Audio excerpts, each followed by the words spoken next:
how's it going? Before I switch from this screen, you might notice that there's some new art on it. So I made Sleepy the little latte raccoon a while back, and I just finished this week the little tea Maddo for dear Maddo. And so I put them here so that you guys can see. But they aren't on any other screen, so enjoy them now, because it's the only time you're going to see them today. Alright. Hi! Let's see, we've got a lot of people. I know Shawnee popped in right away. I know Stars popped in and got the new flopping in that I added. Because there's 2 flopping in options now. Hi Sleepy, hi Sky. Yeah, so that's the one that was already there. And then there's a second one that Stars got, which is a ferret jumping and slapping into the side of a laundry basket.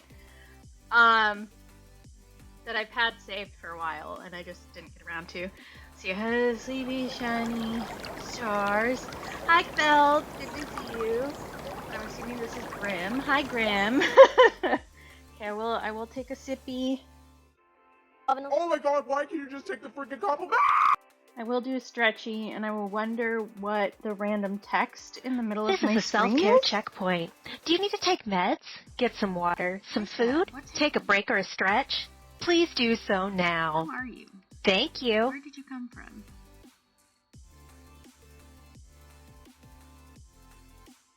Application error. Who are you? Which are you? Who has an error? Let's discover. It's thrown! Alright, I'm just turning that invisible. I don't want to fucking deal with it today. So if you decided to get me something off of my throne, we won't get an alert on here. But that's fine. We can live without an alert. Something nice about myself. And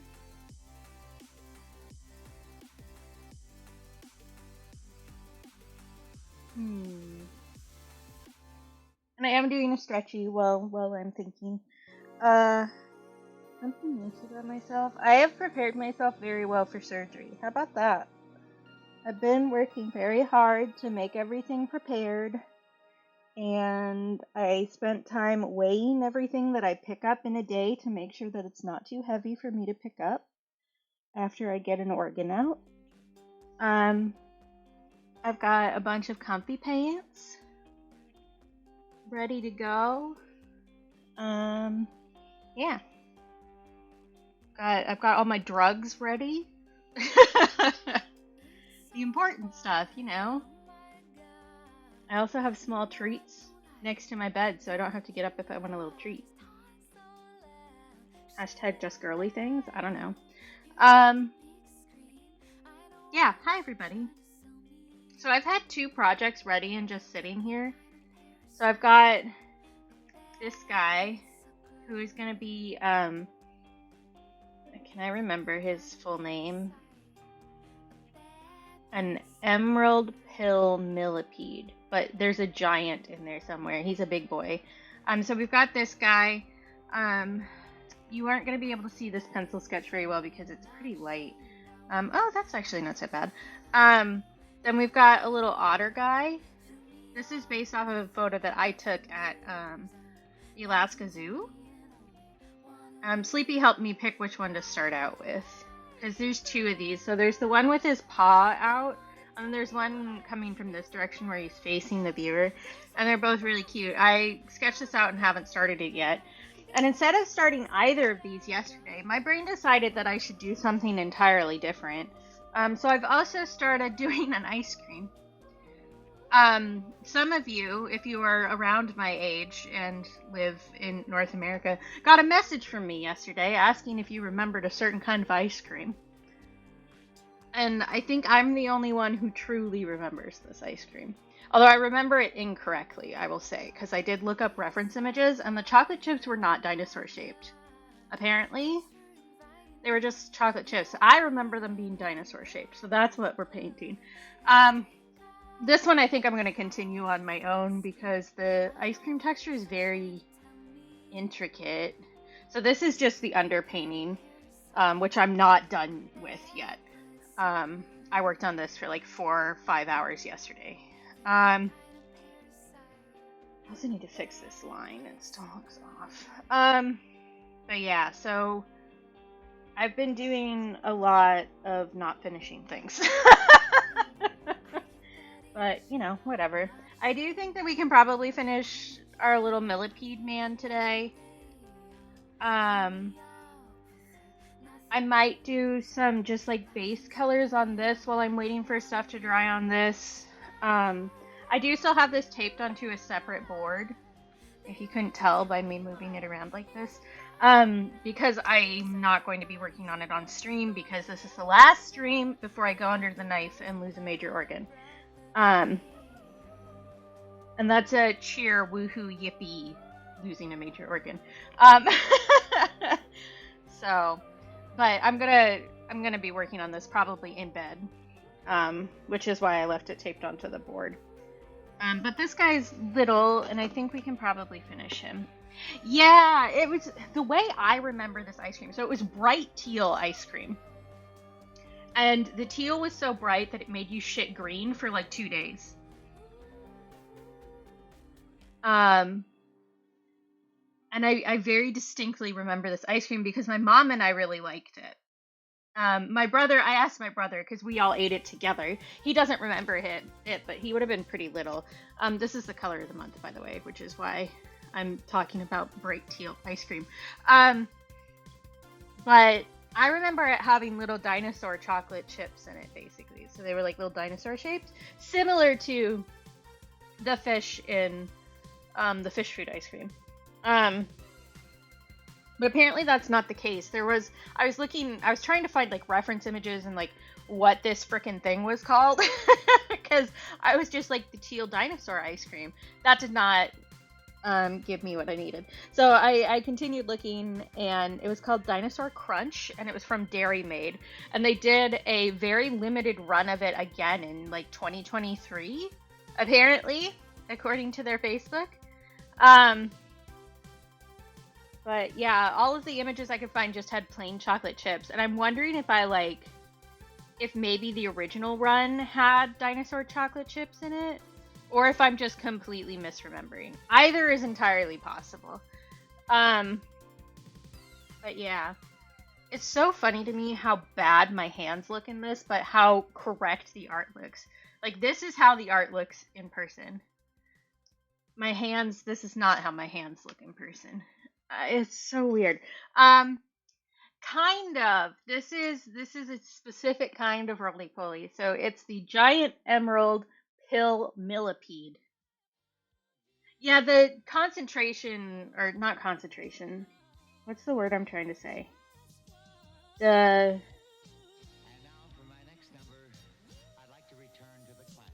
Oh my god, brain? Hello? Ma'am, are you in there? Not saturation, the contrast. Contrast is the word I'm trying to find. I was like, it starts with a C. The contrast is just really off. So the shadows in my hand look like really weird in comparison to the highlights. But yeah, we're gonna work on this guy. He's for the sticker. The Bugnanza stickers. Can you tell that I'm like not really awake today? My brain is not having it this week. Which you might be able to tell by me starting a third project instead of working on either of the two that I already had set up yesterday. Or the fact that I haven't touched any painting other than that one this month, period. Like, my brain is just like, nah ma'am. We just want to lay down and play Wilmot Works It Out. You aren't allowed to do anything else. And it's like, okay, but we don't get to act like that, so... Suck it up, girly pop. But yeah, I think we could get started on this guy and maybe finish him. That would be great. But yeah. How's everybody else doing? I've kind of just been rambling. Which is why you're here. You're here to hear me ramble. Like, we all know. Do I have my reference images in here? I do. Perfect. Well, some of them.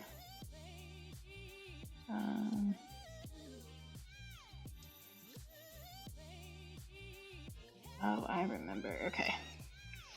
Hi, DeSalto. Good to see you. Let me do this maybe.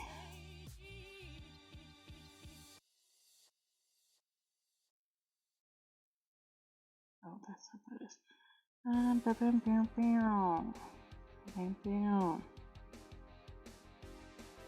Up here somewhere, isn't it? I don't have all of my reference photos where I thought I did. That's what I'm thumbing and humming about at the moment. At least I'm also really itchy because it's tree pollen season. I've got so many random pictures. There you are. It's like, where did it go? Over there. Hi, Bewitch. Yeah, that's fair. I think that we cannot be blamed for trying our best when we were kids, you know, because we didn't understand the various ways that different creatures needed to thrive, you know? Okay, here we go. So, this is who we're drawing. If you're freaked out by insect legs, look away. I'm giving you another moment. Okay, are you ready? Here we go.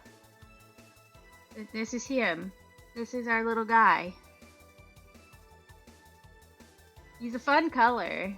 And I think it fits well for the color of the month, which is this color. So, yeah.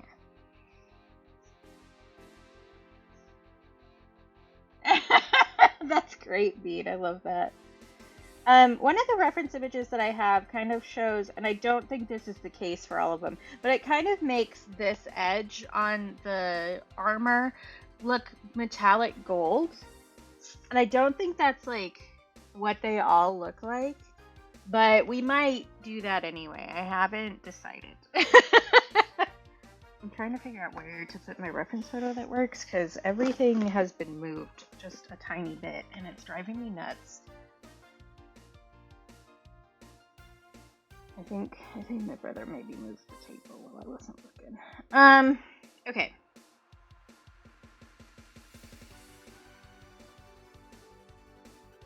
Oh, excellent. Hi, Tens. Good to see you. Rain function. Who is she? We don't know her. Okay. So, I've kind of altered this a little bit so that he's not all the way closed. I wanted him to look like you had like knocked on his door and he just barely opened the door to glare out at you to say no thank you. That was the vibe that I was going for.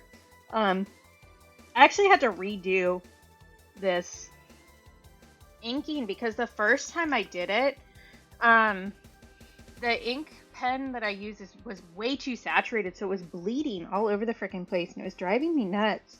So I had to like retransfer the line art and do it again. Exactly, Bewitch, exactly.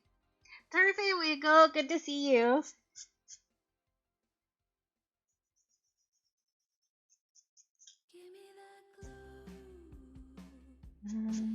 Sorry, I just saw some pencil lines. For the most part, I did pretty good at following my pencil sketch, but there's a couple that I changed lines to make it a little bit less,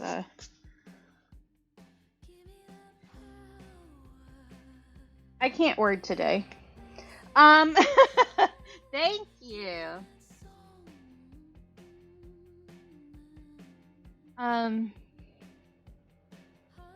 Yeah, my brain just isn't working. I also I haven't done like any of the business stuff that I should do this month. I haven't posted on socials about what the sticker club sticker is this month. Which is fair. I'm not like, I don't need you guys to yell at me about not realizing that I'm dealing with a major life event as well. But it's one of those things where it's just like I've been put into waiting mode for something that happens next week. So I'm like struggling because my brain is a little shit. Which I'm sure people get. I'm sure y'all understand the waiting mode situation. I should do that too. Okay, there we go. Thank you. Yeah, so next Wednesday, well, this coming Wednesday, the only Wednesday. I don't know. I don't know how to word. I told you guys that already. I am getting my uterus taken out, which is great. I love that. And honestly, I'm not like nervous about the surgery itself, but like getting everything arranged and like figuring out what I'm gonna do afterwards has been a little bit stressful. Not like bad. It's just because I need to know what's going on. You know? I'm very schedule oriented, and I can't really have like a full schedule. So like I know what I need to do to get ready for it, but I don't know what's gonna happen after. Yeah. So I've been trying to get sterilized since I was 19, and finally it's gotten to the point where like my cramps are so bad that I cannot function during my period. So we're just getting that thing out. I do not want biological children. I would never curse anybody else with the genetics I have been cursed with. So we're cutting that off at the source. Yeah. I'm trying to decide how I want to do this, and the answer is I don't know how I want to do this, and that's why I haven't done it yet. Exactly, DeSolto. And like I know that you all love me very much and that you would be fine with multiple of me in the world, but I'm not going to make another life form figure out how to deal with this brain.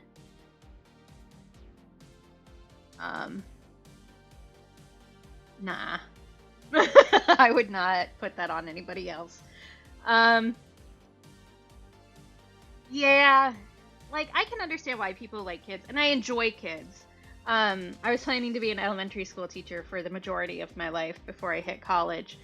Like I do really like kids, but I don't like pregnancy in general really freaks me out.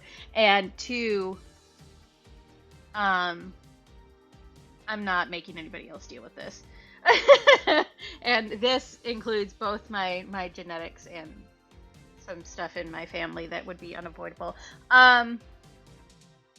Like the same situation I was forged in is never going to happen to another living being if I can keep it from happening. And this is a way to keep that from happening. So I'm trying to decide if I want to do an underpainting for the shadows or not. And I haven't decided. I think we're gonna do a little test to see what I think of it. Because if I did just like, I'm using Prussian blue on the ice cream as a test, like, or can I like actually make a full sentence that makes sense? Yeah, same DeSolto. I have not wanted that since I was little, but it was expected of me, so I kind of just like went along with it for a while until I realized that I don't actually have to do what everybody else says. You know? So, here is my, I've got a smudge on my glasses and it's annoying me. But yeah, I will feel much better for having it out, and it also means that like I'm not having my ovaries taken out, so I still have to deal with like hormone swings and stuff, but I've been dealing with PMDD like raw dog for the majority of my life, so I can deal with that through sheer force of will. I'm also on antidepressants now, which help. But I cannot, through sheer force of will, keep my bones from disintegrating because of hormone changes. So, and the way that I told my doctor this too, I was like, I know that I can manage with the PMDD. Like, I don't like it. I would rather not have to deal with that raw dog, but I can. But considering the way this government is treating any hormone replacement therapy, I don't trust that I'm going to continue to have access to estrogen if I decided to have my ovaries removed, and that would be detrimental to my bone health. especially because there are also attacks on Medicaid, which is what I'm on, that's allowing me to afford this at all. And so it was just like the safer option is to keep my ovaries, even if I don't necessarily want them. So.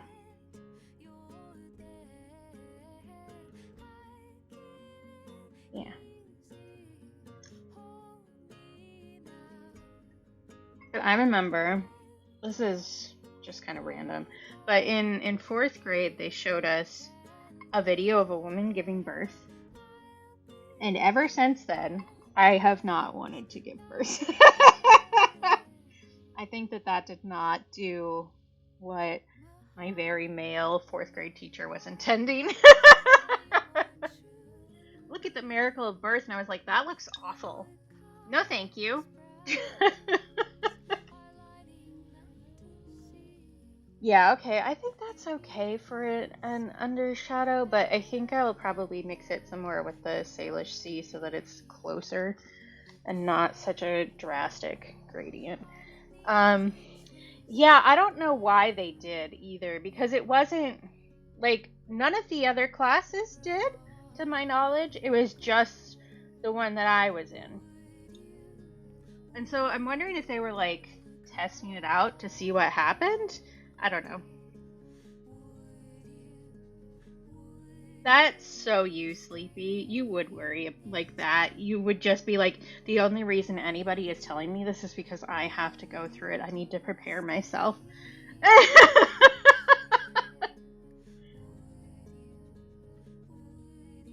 To be fair, Sleepy does have what I lovingly call the gender weirds. So maybe that's part of your stuff. No, you're fine, DeSalto. We're all discussing together. This isn't like a situation. We're all good. Yeah, well, I mean, there's so many stories. Like, I was lucky because I grew up in a relatively liberal school district, and one that was very well funded in comparison to the rest of my state. So we, like, actually got real sex ed. But there was definitely a lot of stories about people not realizing how you got pregnant for real and freaking out about stuff. So, like, I know there's a Tumblr post about somebody seeing their Sims woohoo and assuming that meant that they were going to get pregnant and freaking out about it. There's another one that's a story of a boy who had masturbated for the first time and thought that since he had touched seed, he had gotten himself pregnant. And so was trying to figure out how to tell his parents that he'd impregnated himself. Like, far from the only person, for sure.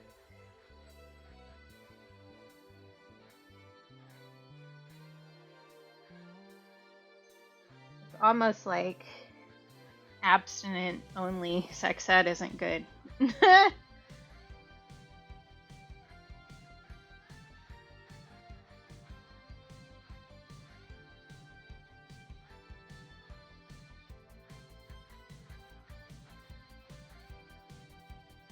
I think if I decide to do the metallic gold on the edge, I'm going to do that with, like, over the top of the color with the pearlescent watercolor.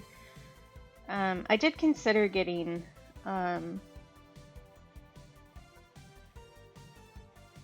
metallic gold pens. I don't have those now, but I might order those. I don't know.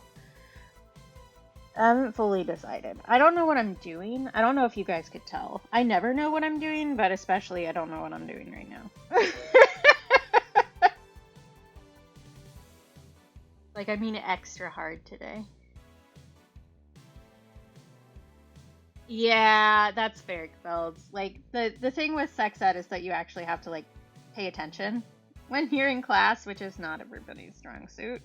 Because I don't know how true this was. I will say this was gossip in my high school, so I don't know if it was at all accurate.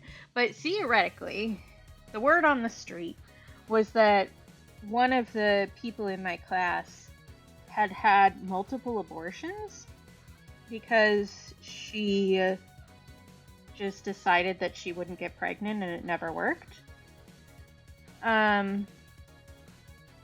She was one of the people who bullied me in elementary school, so I kind of liked the idea that she was having a hard time at the time, but who knows? Who knows how accurate that is?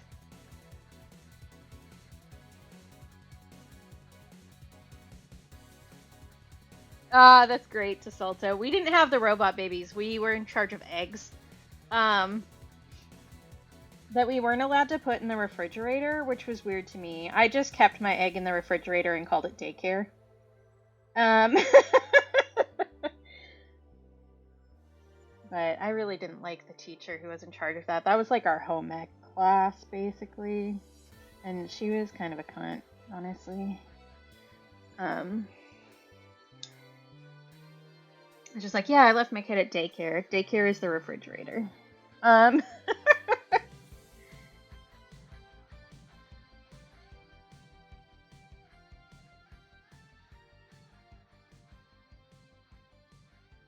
That's fair, DeSalto. See, her anti-cheating method was to put a drop of a specific nail polish on the egg so that we couldn't just swap out eggs if something happened. I did not understand the point, and I don't think it actually did anything. It's stupid.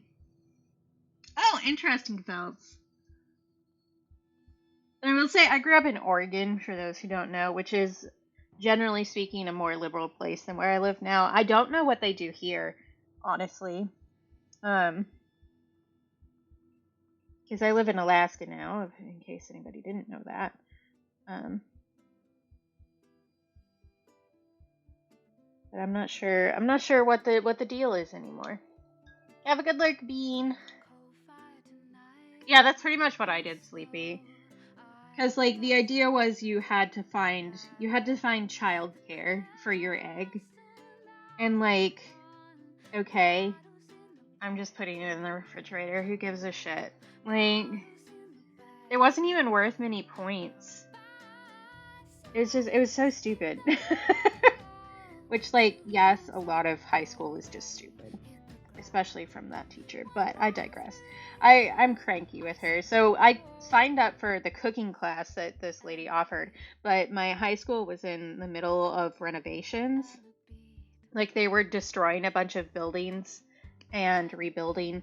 And so one of the ones that they had destroyed when I had signed up for it was the cooking lab. So instead of getting to cook, I was being taught how to sew and knit, which, as you guys might suspect, judging by the fact that I'm a fucking fiber artist, I already knew how to do all that shit. So it was, like, so boring. And I was dying. And because I was a teenager, I was pissed. Because being a teenager involves being pissed at everything. That's just how it works. And so I was mad at that class. And then once they got the building actually set up, I did sign up for the cooking class. And it was also awful because this teacher taught it. And I was doing a traveling thing at the end of the semester, which meant that I was going to be gone for finals week. And all of my other teachers gave me, like, a reasonable time to make up the final, or excused me from it, which really didn't matter, because I've told you guys before, but I was a shit student. I graduated high school late with a 1.9 GPA. I was going to fail all those finals anyway. Nobody cares. But this teacher refused to let me make up a final in a time when I could make it. The only time she said she was available was when I had other classes. And I am 100% sure that she looked at my schedule in the system to make it so that I couldn't complete that final. So I still have an incomplete for that. Because she refused to give me the final. We hated each other. I don't know if you guys can tell. But there was one time where one of the ovens that me and my, like, team of people for the cooking class got caught at was regularly, like, behind time, so we were running out of time and getting graded down for it. So I brought in an oven thermometer and found out that oven was actually 50 degrees below what it was supposed to be. And I told her that, like I showed her the thermometer. I was like, oh, this is why we've been having issues with it. So you should tell your other classes to bump up the oven by 50 degrees so that they can, get their full credit. And her immediate response was, how dare you accuse my oven? Like, girl, what? There's a thermometer. I'm not accusing nothing. I'm trying to explain why this is an issue. And also, it's not your oven. It's the school systems, but sure. Yeah, she was awful. She was not my least favorite teacher, but she was pretty dang close.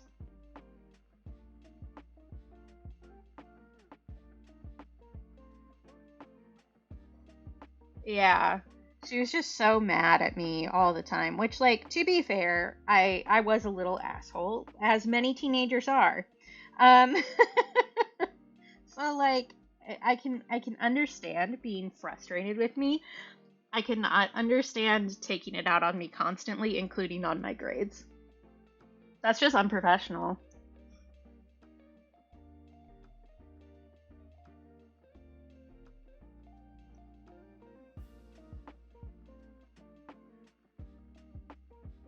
And honestly, she wasn't even the teacher I was meanest to. One of my English teachers, who I despised, I still despise, honestly, I turned in a poem basically calling her a bad teacher for a grade once. And she didn't take it out on me. She was more professional than the home ec teacher. Like, I get it, I was a little shit, but also, that's kind of your job, is to deal with the little shits. Get good. Yeah, it was because, God, she was so awful. So she, one, was incredibly inappropriate with students. Hi, Cap! Yeah, that's wild that I've known you that long. Huh. Look at that. Welcome in, hon. But she had been a lingerie model before she married a plastic surgeon, which should tell you the kind of place I grew up in, even if you don't know what it is. But she showed us her lingerie photos from when she was a model to teenagers. Wildly inappropriate thing to do. There was also one time where she was going to be gone for surgery. The unofficial word was that she was having a tummy tuck. Because she told each class that she was having a different surgery and then came back with a flatter stomach. And she specifically told us all that she picked a really hot substitute so that the girls would pay better attention while she was gone. And this guy came in, and, like, he was not unattractive. Like, he was a person. It was fine. And, like, he was just absolutely covered in hair. Like, this man was a werewolf. Which, to be clear, I'm into hairy guys. But it was a lot. Especially for teenagers. After she had been like, he's so cute. You guys are going to want to pay a lot of attention. And we just saw this guy who was just, like, an average kind of nerdy English teacher, right? With, like, hair coming out of his... like, a lot of hair coming out from his sleeve cuffs and his shirt collar, and, like, it was wild. In her class, I would have been 15, 16. So everybody else would have been 16, because I'm a summer baby, so I was a year younger than everybody for most of it.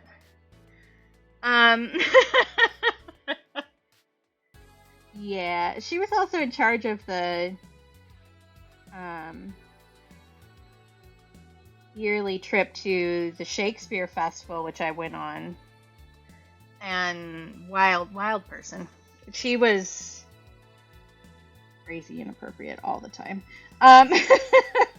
But yeah, I turned in a poem about how she was a bad teacher and had counted me absent while I was sitting in the exact front row, like directly in front of her desk. where she had put me because she thought I was talking with people when I wasn't. And she decided that she was going to turn that into the vice principal. And then 2 weeks later, she decided she wasn't going to turn that into the vice principal. And I'm like, yeah, because you realized that it incriminated you. Because you can go back and look at the date that I put in the poem and see that you did, in fact, count me absent. And I wasn't absent for any of my other classes that day, was I?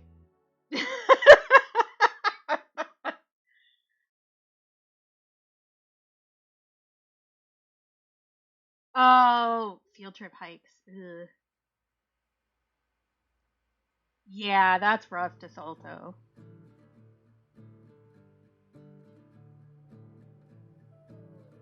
Oh, cool, Sleepy. That's great. Love that. Yeah, none of my gym teachers liked me either, but that's fair. I didn't like them, so. And let's be real, the majority of gym teachers become gym teachers so that they can continue to bully children like they did when they were in high school on the football team. Like, that's the real reason they do that. Yikes, Bean.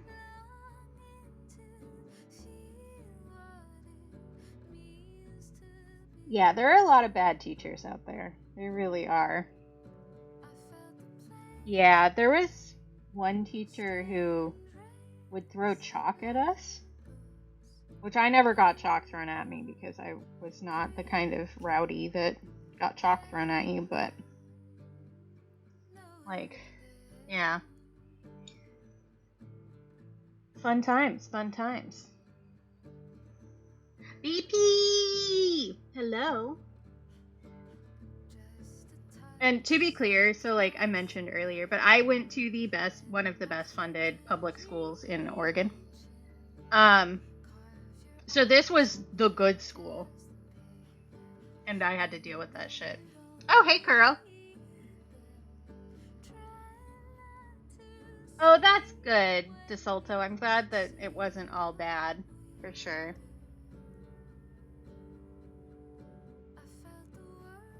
Yeah. There was also, this is a good story. There was one of our health teachers, was a guy in a power wheelchair. I'm not sure exactly what his thing was, but it was genetic, I remember, because he had his dad's power chair. But his big thing was to prove how bad chips are for you, like potato chips. What he did was, on the first day of class, he would take a bite out of a raw potato and then drink a quarter cup of oil in front of everybody. And would go, that's what eating potato chips is like. It was like, that's not, okay, sure, whatever. And his joke was that he was retiring teaching after my class because his doctor said he wasn't allowed to do that anymore. He was a nice guy, just kind of weird. It's like, I think you have to be a little weird to be a health teacher. Honestly. It didn't really prove anything, honestly. I think he just liked doing it because, like, it was kind of like a shock factor for all of the high school freshmen, you know?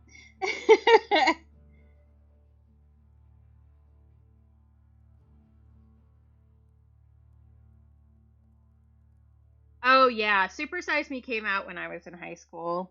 And yeah, I was already on the verge of an eating disorder then, and that did not help. So, right? Like, it's not relevant. Like, yeah, sure, there's a lot of oil, but that's not even remotely the same. Like, okay. Like, it has this much sugar in it and shows you tablespoons of sugar, and it's like, yeah. So? Like, I don't know. I get that people are concerned. Yeah, stars. Health is a subject. It's for my school at least, a lot of it was about Like, we learned how to track calories, which, again, not great for a bunch of teenagers who are working on eating disorders. And have sex ed and learn how to put a condom on a banana, that kind of stuff.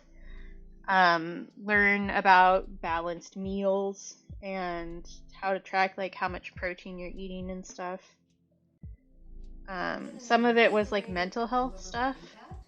Thank you. Thank you for bapping me. But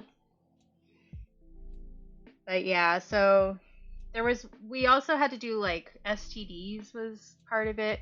I remember giving a presentation on Rohypnol, which is a date rape drug, that kind of stuff. Yeah, biology was more like natural sciences and less people. We didn't actually have a banana. We had little wooden models that did not look like a penis, but were made to penis. Like, they were just sticks. Kind of like I got baps. I got bapped. Yeah, Super Size Me was straight up lies. Like, there's no way around it. There's a reason that it wasn't an actual scientific study. Hi, Cam! Yeah, we're talking about health class at the moment. They were made to penis. Like, that was their job. They were made to be a penis. I do have quotes added now. If you want to add that, you are welcome to. We do have the quote system going. But that was their job. Their job was to penis. Yeah, there is a channel point redeem that's Gently Bap Your Possum, which is the possum lady giving, well, part of a massage to a possum. With an invigorating all-over body pat. Eat bapping your possum. But yeah. I forget what I was talking about before that. I was going on another tangent, but I don't remember. Date rape drugs, I mentioned. Because I had to give a presentation on Rohypnol.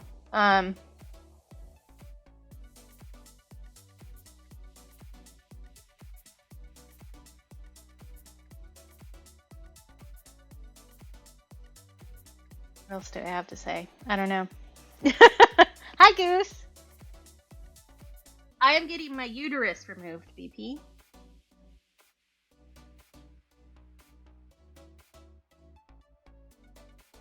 Doing the old uterus. Oh, it was Super Size Me. That's what I was talking about.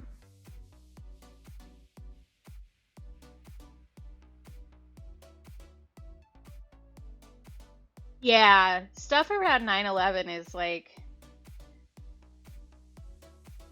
it's been used in a very specific way to try and rile up emotions. But if you look at it, it's like a great example of how shit the American healthcare system is in a number of ways. I'm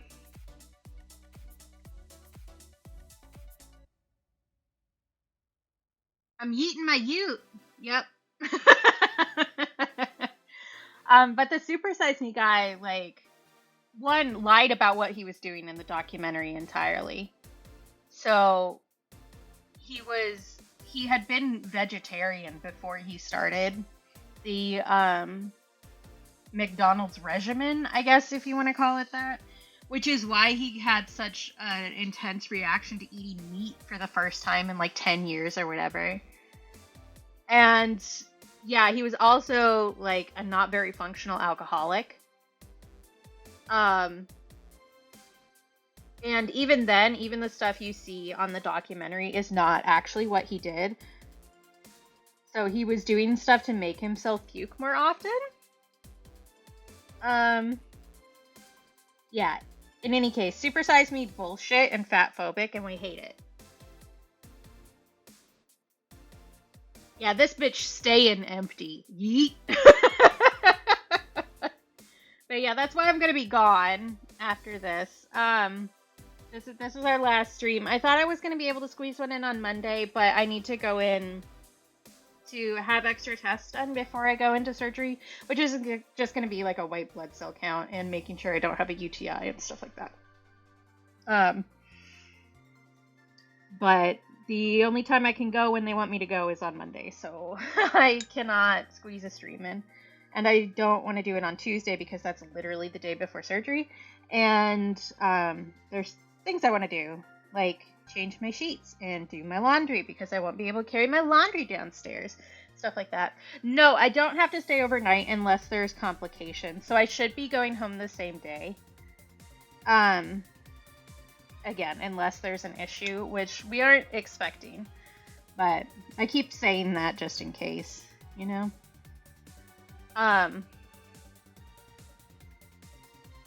But yeah, I go in at like 5:30 in the morning, and if everything goes according to plan, I should be going home at like 2:30. Yeah, and then I hopefully will eat stuff and not throw up. That's my one goal.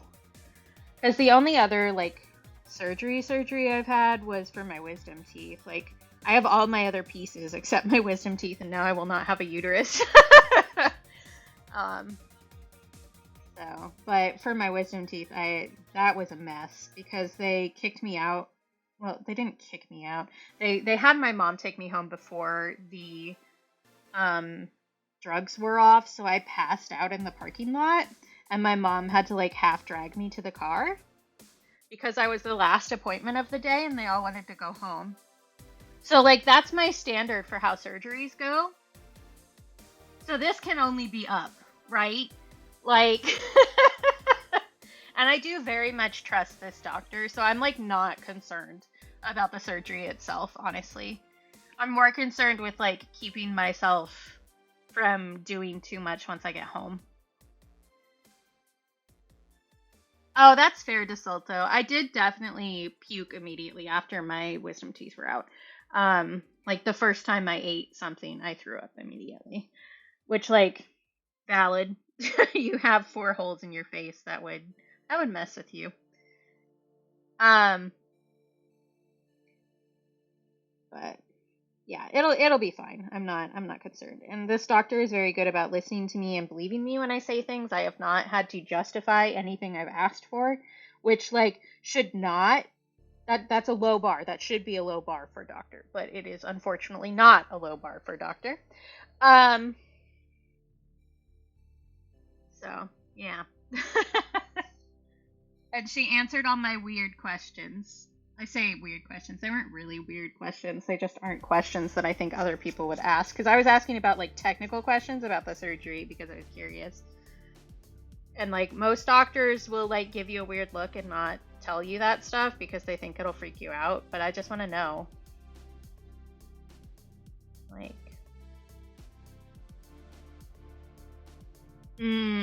I'm sure, DeSolto. Actually, I've been reading the Body Keep score, which I've mentioned. I've slowed down on reading that because it was really triggering for me for a little bit, so I was having nightmares. But one of the stories that was mentioned in that was somebody who was having her tubes tied, and the anesthetic didn't fully work, so she was awake for the majority of the surgery but couldn't move and could actually feel what was happening, but there wasn't a way for her to say anything. And I'm not even remotely concerned about that. Like, even after reading that, it didn't freak me out. Like, I'm fine. I trust my doctor. She knows what she's doing. She won't do that to me. It's fine. But I started reading that and I was like, this may freak me out. And then I was like, nope, actually, I'm not even remotely freaked out. That's cool. But it gave her PTSD, which, like, totally valid. But the Body Keep score is about looking at how PTSD and trauma in general affect your body and your mind long term, which is interesting. Rage becomes her. I will add that to my list. I've been reading a lot more quote-unquote self-help books in the past couple years. And they have been very helpful, but a lot of them kind of repeat the same stuff that I'm already doing. Oh no, why are you angry, BP? Rage becomes her. Oh, I was gonna look and see if I could just add it to my to read tag in Libby. Thank you. Yep, there it is. Perfect.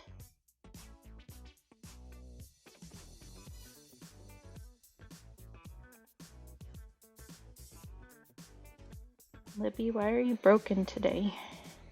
Did you just update? Are you having a problem? There, I add to my to read list. Oh geez, BP, you've been mentioning that for a while. That's really frustrating.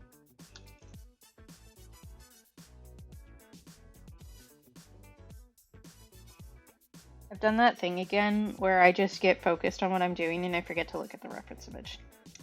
It's fine. Not important. That's wild. Yeah, you need to find somebody else. But, like, don't tell him that you did, and the next time he cancels, go, oh, that's fine, we had somebody else fix it. Thanks, though.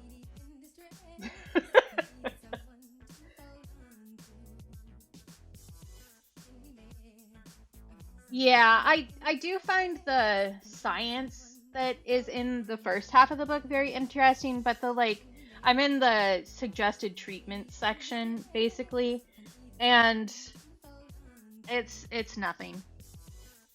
Like, it's not helpful to me. Like, I'm still gonna finish the book, but so far it has not been very helpful.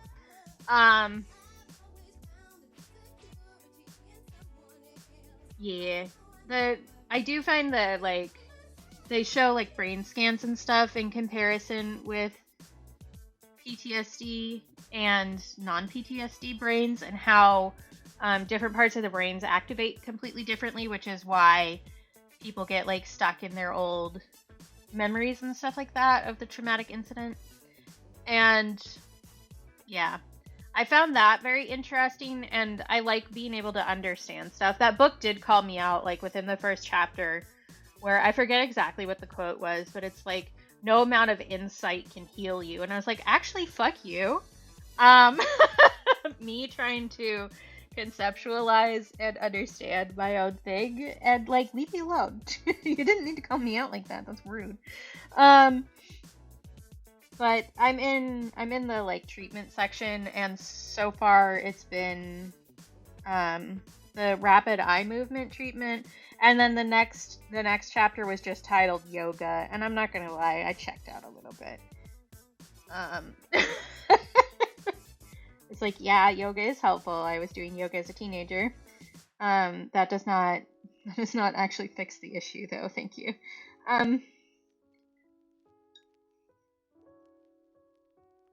Exactly, Shawnee.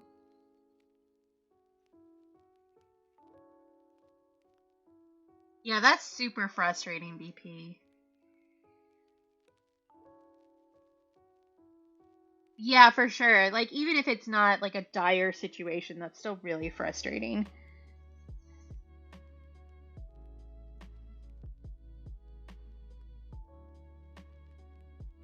Oh, interesting, DeSalto.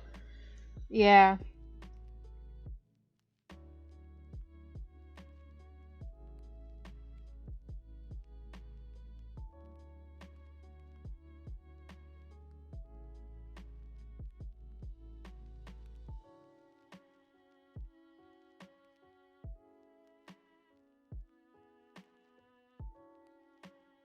Yeah, and, like,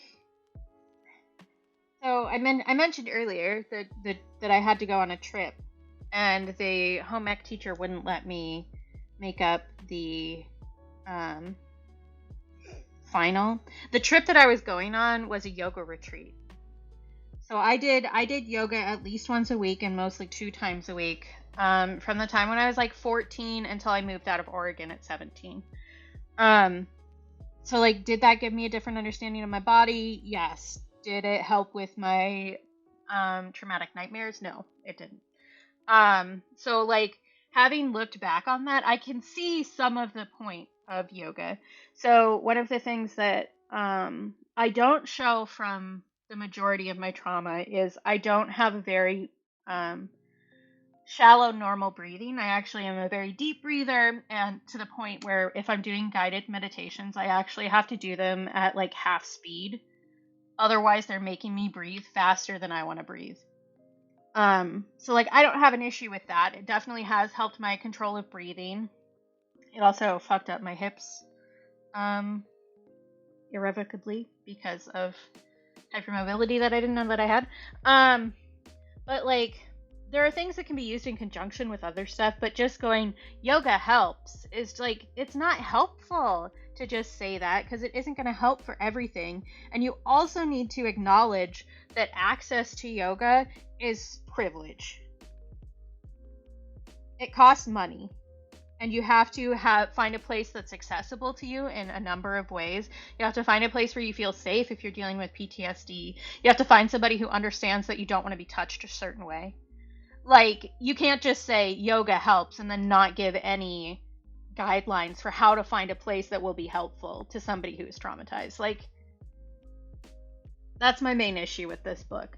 Is like, yes, this guy, the guy who wrote the book, has gone through some traumatic stuff and does understand trauma, but doesn't seem to understand how people who are not his patients could find things that he suggests his patients do. At least that's what I'm seeing so far. Maybe he will surprise me in the last 40% of the book. Love you too, Tomato! I'm gonna say, because he can't hear me.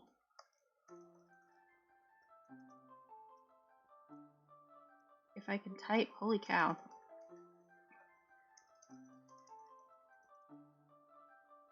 You guys can see my sleeve. Look, sleeve. I'm wearing cherries today.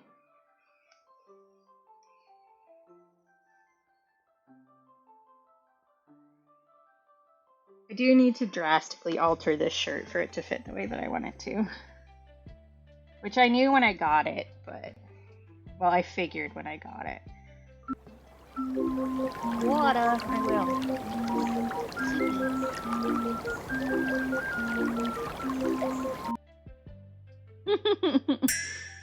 I will take another sippy for you, Shawnee. The only reason I put the cooldown back on is because Dadel was being a menace. So, alright, stretchy.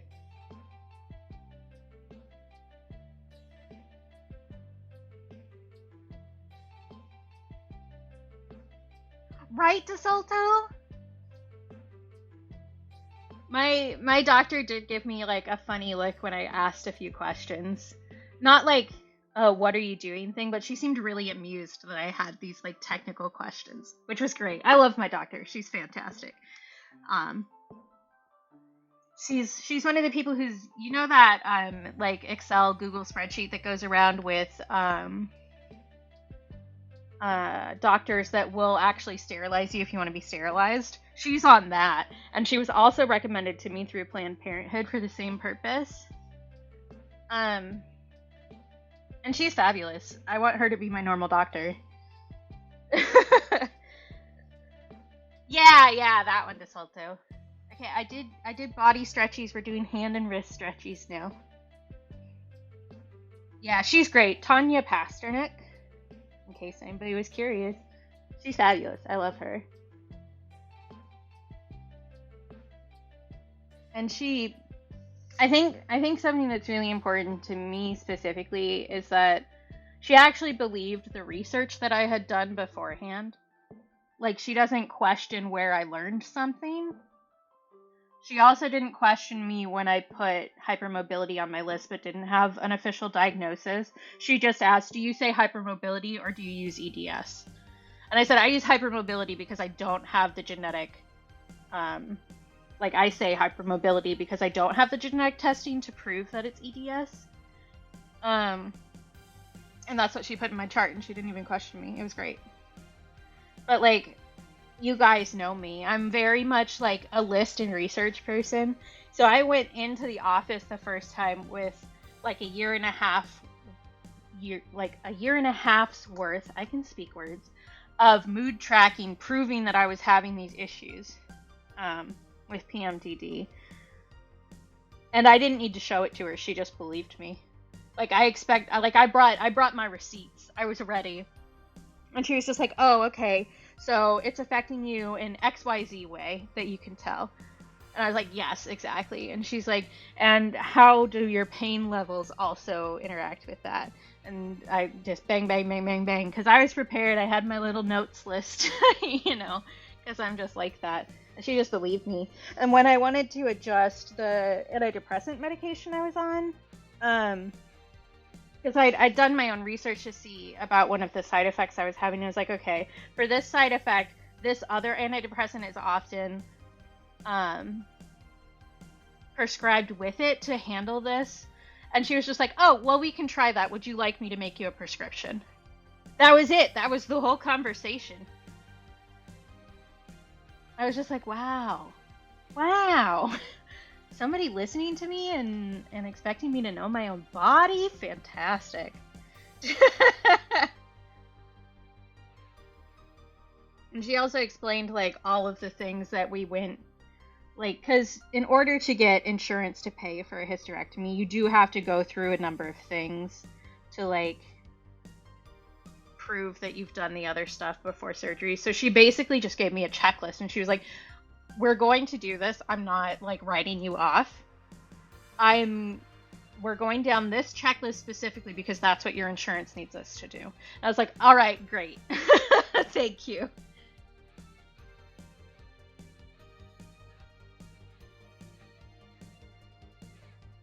Oh, interesting. I do like when doctors, like, actually say, I don't know, I'll have to look at.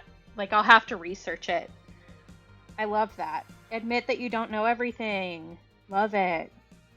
Not everybody will know everything in the whole world, and that's fine. Part of your job is researching it.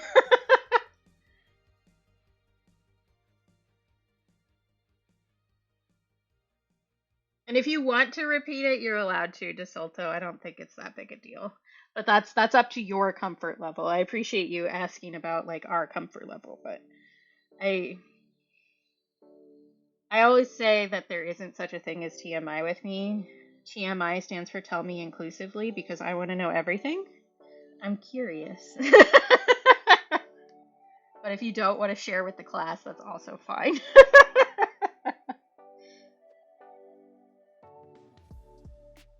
Like, as long as it's relevant to the discussion I'm having, like, go for it.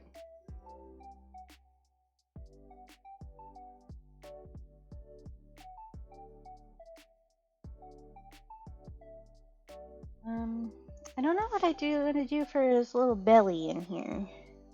Because their little bellies are a little bit orangey, so maybe I put a little bit orange in there. Let's try this. Let's see what I think. Tone it down with a little bit of that. Yeah, that feels like a bug color.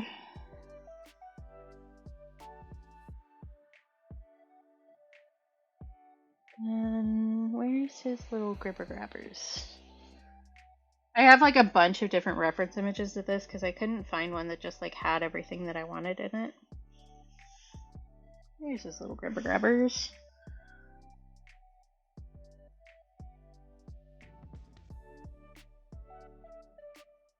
Oh, cool. Yeah, DeSalto. Mm-hmm. Yeah, some places are really weird about giving your stuff back. Because I did definitely... I say giving your stuff back as if it's not a literal piece of your body. But I did ask for my wisdom teeth back. And they wouldn't give them to me. But that was more, like... I think it was because they were doing the quartering method. Which meant that the teeth weren't going to be, like, whole teeth. But they didn't tell me that. So... They did. They stole my wisdom, and I've had to refill it myself. Very rude. Yeah, that's super cool, DeSolto. Yeah, there is. So because I'm the way that I am, I did research how they were going to do my wisdom teeth. And I watched a video for surgeons that regular people are definitely not supposed to be able to find. This was back when Google actually worked. But there's two ways that they do wisdom teeth removal, and one of them is that they get in there and they quarter the tooth before they pull it out, because it helps if you only have to work at one root at a time. So my guess is that that's the method they did, which is why they didn't give them back to me. Agreed, Shawnee. Agreed. That's wild, Bean. I got dissolving stitches and they dissolved too fast. And so I lost a piece of my gum. And there's still just like a divot in the back of my mouth where that was. It's not like a big deal. Like it didn't completely expose everything, but it was definitely one of those moments where I was like, what's in my mouth? Oh, it's a piece of my mouth. All right. Sure. It was pretty far into the process. So it wasn't like into the healing process. So it wasn't like big scary for me, but. Oh, I hate that bean. That would have felt so weird. I wouldn't have been able to not mess with it. Sorry, Sleepy. If it helps, I do still have nightmares about my teeth falling out. Although that's like different. Theoretically, according to like dream theory or whatever, it's supposed to mean that you regret things that you've said. I disagree. Oh, that's horrible, Bean. I hate it.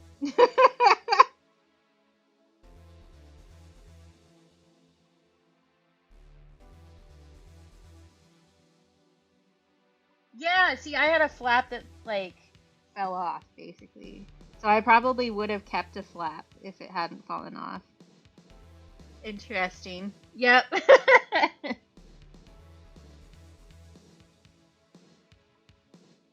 But I asked very specific questions when I was going in to get my wisdom teeth done. And instead of answering them, the nurse who was giving me, like, my pre-op instructions, basically, was, like, went around to the other offices and told everybody that I had really researched what was happening. And, like, I never got my questions answered.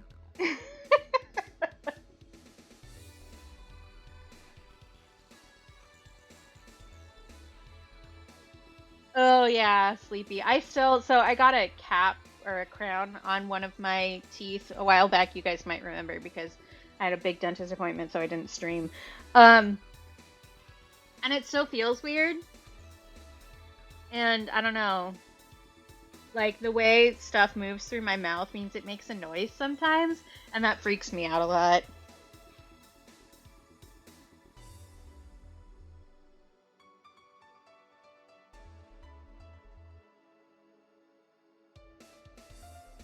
Like, I feel like it's just gonna pop off, which is a real, like, legitimate concern for a crown. Yeah, it makes like a little squelchy sound sometimes. Just because my teeth in the front are like really, really close together. So things will get trapped in there and then pop back out, basically. And so it'll make a little squelchy sound like if I drink a certain way or if I'm eating something squishy. And yeah, I hate it too, honestly. It makes me wince every time it happens.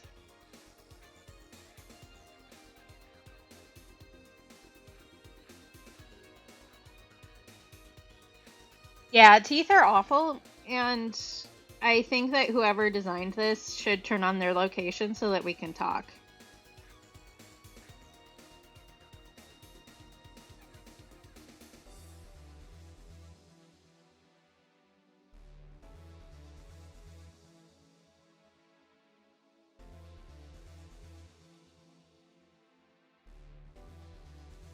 Yes, agreed. We should get shark teeth.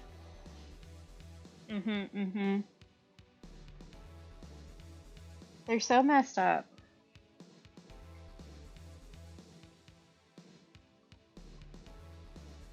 I think I want to do a dark color in here, but I don't know what color I want to do.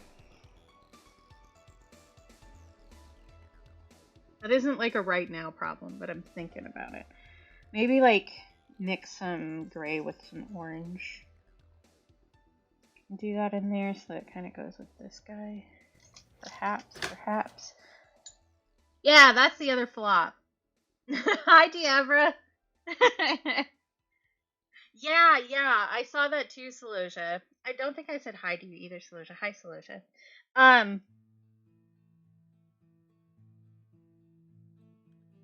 But yeah, there was. I feel like it was going to clinical trials in Canada because it could regrow enamel, if I remember correctly. So it wasn't just like a full regrow a tooth that's no longer there, but it was a repair teeth that are still in your mouth. Good. How are you doing, Diabra? I feel like I'm never consistent if I say Diabra or Diabra. I know you say that both are fine. It's just I noticed. Yep, same bean. So like the reason I had to get a crown. Like my teeth are doing a lot better now. I still have a lot of work to do on them, but I ran out of money. So, yeah. Oh, was it Celosia? Okay. I believe ya. I don't know everything. I may act like it sometimes, but I don't. Ooh, nice. What'd you find? Anything good? Okay, I think we're at a point where I just do a big wash of the Salish Sea color, which is this. And then we see where we're at.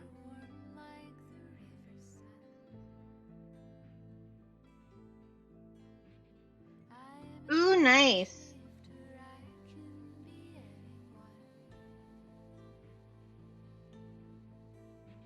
I think I want to wipe this up. And then... That sounds lovely. I don't really wear belts anymore. So you guys want some Katie lore? I'm sure you do. I bought a belt when I was in middle school. And I got it too big. So I used it all the way through college because it was one of those belts like that was in style at the time that I got it, which would have been like, what year would that have been? It would have been like 2000 or 2001, where it had the grommets all the way around it, so it was kind of like a punk belt, but it also meant that you could use that belt at literally any size. So I used that all the way through college until I got too fat for it. And I haven't used a belt since then. Because I can't find one that I like as much. Ooh, love a swooshy. Love a swooshy. Excellent. Oh, I had one of those too, for sure, Sleepy. I bought that in high school. And it was, black and white checker for the image, or the like actual belt part, and I colored all of the white bits in rainbow with Sharpie all the way around. Oh, that's cool, DeSolto. Yeah, I colored in everything, like everything with Sharpie. I colored myself with Sharpie too.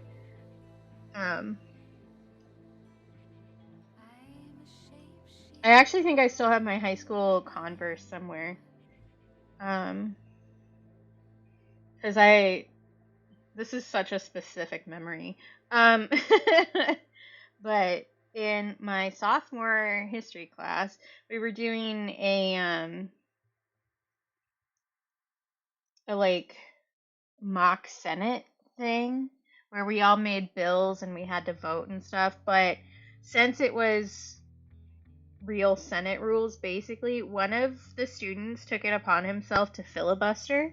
So we just sat while he read us stories for like 3 weeks.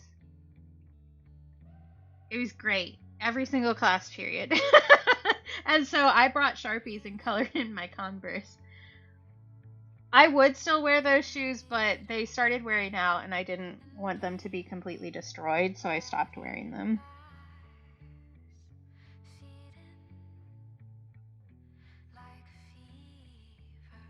So I still have them. I think I know where, but I probably don't want to dig them out right now.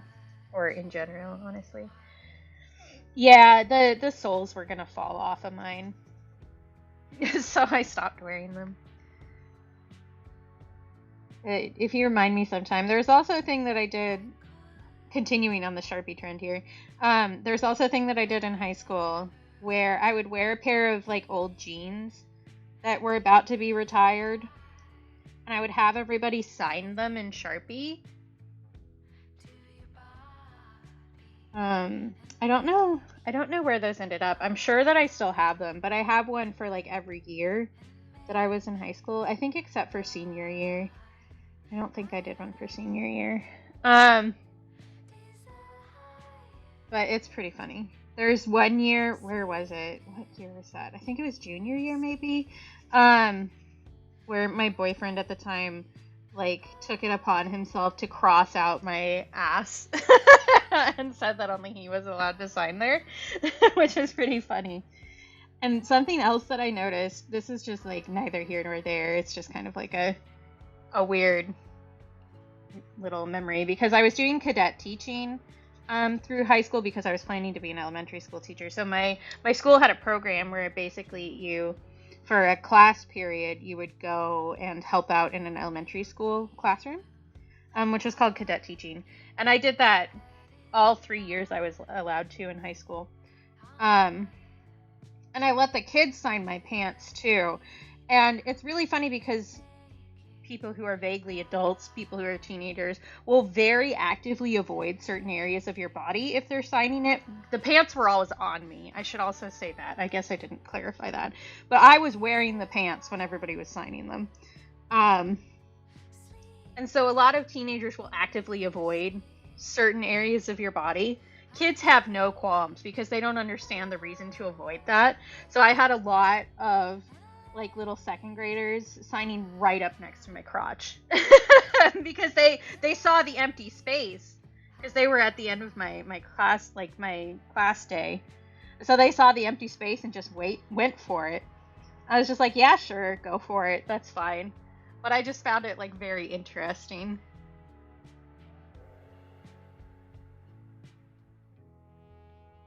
That's fair, Sleepy. I pretty much only keep stuff. Well, I do have a bunch of stuff from when I was in college, from before I gained a bunch of weight. Just because, like, I didn't want to let go of the chance that those would fit again for a really long time. And there's, like, a lot of nice clothes that I have that won't fit again, which just kind of makes me sad. But I do need to get rid of those at some point, and I won't feel bad about it. But I will keep stuff with, like, sentimental value. So I have my senior prom dress still. Stuff like that. I have a suit that my grandma wore on her honeymoon that I used to be able to fit into that I don't anymore. It's like a wool, gray wool suit jacket and skirt combo. Oh, that's cool, DeSolto. Yeah, like I said earlier, my high school had been just renovated by the time that I graduated. So they were very much on the we aren't allowed to touch anything in this building because it's brand new trend. Although I wouldn't have been able to do any senior stuff because I was graduating late anyway. So I would have been allowed to do some stuff, but not all of it. And I just kind of like opted out of everything at that point.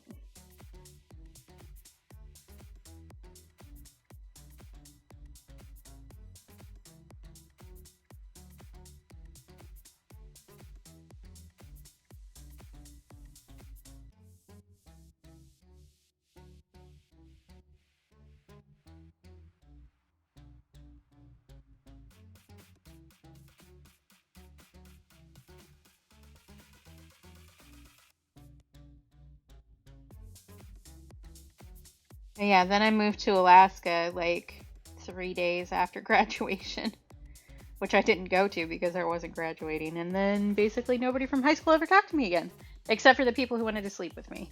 That's how that went.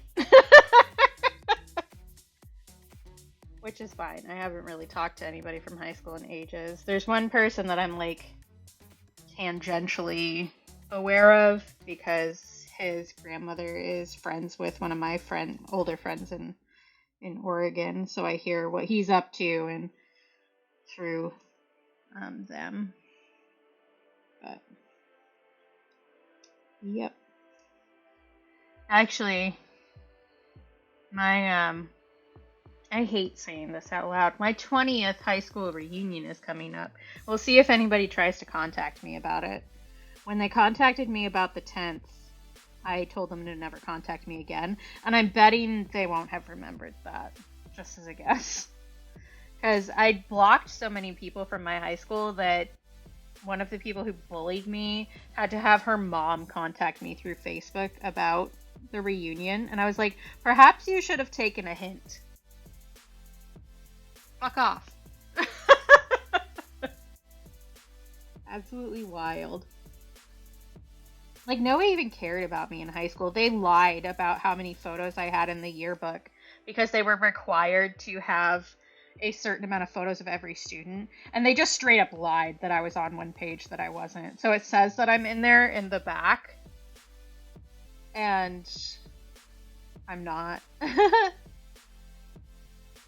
Because I, like, didn't really do any extracurriculars or anything. Because, like, why would I want to spend a bunch of time with people who didn't like me? Right? Like, failed perception check for sure. Although, she was one of those girls that bullied me, so I'm sure that she doesn't think about anything outside of herself still to this day. So, yeah, exactly.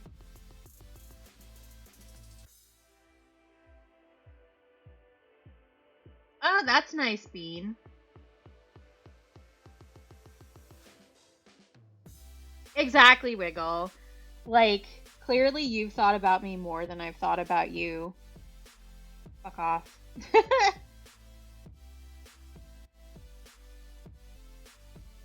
It's like, there's really no point in going to a high school reunion for me because, like, I literally am not friends with any of those people.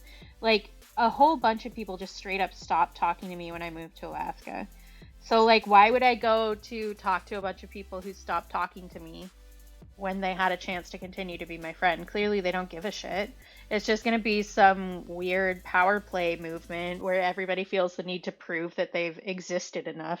And, like, I don't need to do that. I'm fine where I am. Thank you.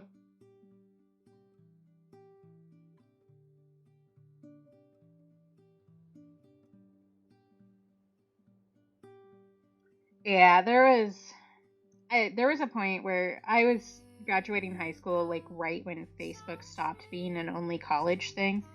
Like, you used to have a college email address to sign up for Facebook. And when I moved to Alaska, when everybody stopped talking to me, like, people talked to me for a couple months, and then it kind of tapered off. So there were only a couple of people who were still talking to me, and I knew 100% that every single one of those people that was still talking to me was talking to me because they wanted to sleep with me. Because they had not been subtle about that while I was in high school. And so I completely deleted my Facebook entirely. And when I remade my Facebook, I never put my hometown on again so that people couldn't find me as easily. Because, like, if you guys aren't going to want to talk to me, then fine. I'll make it harder for you to find me again. It's ridiculous. Yeah, I don't get people who are, like, so obsessed with what happened to them in high school. Like, I hated it there. It was not a good place for me.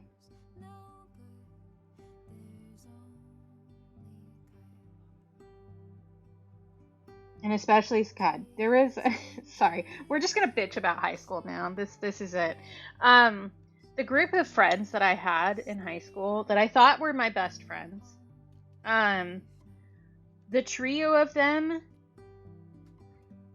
transferred schools without telling me. So I just came to school one day and they were all gone.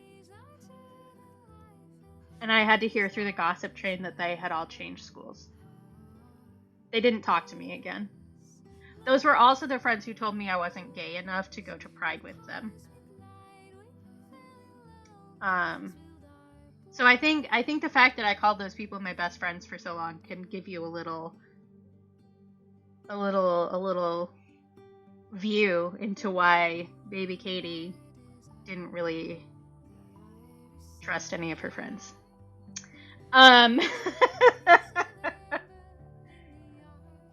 Yeah, that's fair, 10. Some folks really did peak in high school, but like, I don't know. That's a them problem. I don't need to go back to their seedling grounds so that they can prove that they were there. Yeah. It was a whole thing. And that was part of why I didn't call myself queer at all for a really long time. Because I expected everybody to act like that. Which was not the case. Because not everybody is assholes like those people were.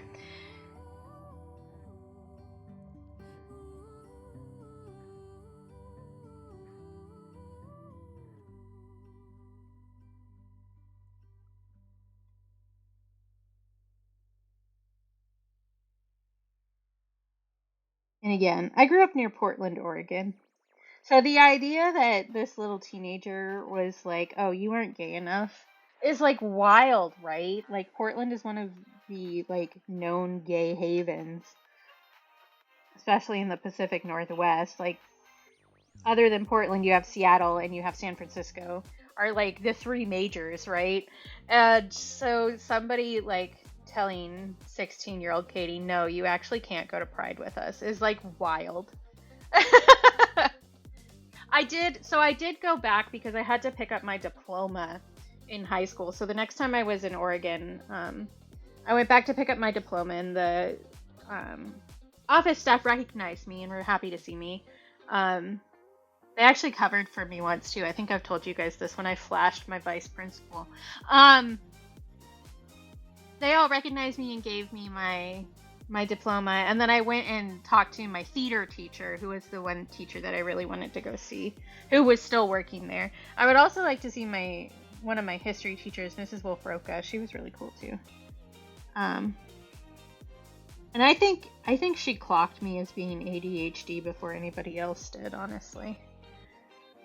But yeah, the office staff remembering me and recognizing me was not a shock. Because I always gave them stuff for admin assistant day. So I would make them cake and stuff and bring it in. So one time the vice principal stopped me in the hallway because, yeah, I'm telling the story now, Dadel. The vice principal stopped me in the hallway randomly because he thought my shirt was too low cut. And it was my favorite shirt. I wore that shirt at least once a week for over a year because it made my tits look really good, for one. And so he was like, he stopped me and I was like, oh, you think it's too low cut? And I just pulled it down and flashed and went, I don't care, and then kept walking. And because I was a kid who never got in any trouble, he had no clue who I was. He had no clue what my name was. So, like, he went to the office and tried to get somebody to figure out who I was. And all of the staff in the office, because I always gave him cake and stuff, were just like, oh, no, I don't know who that is. It was great. So I never got in trouble for it.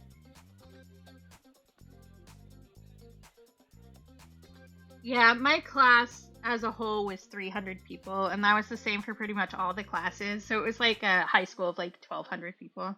So if you were the right kind of student, you could disappear. And that was me. Like, I never got in any trouble.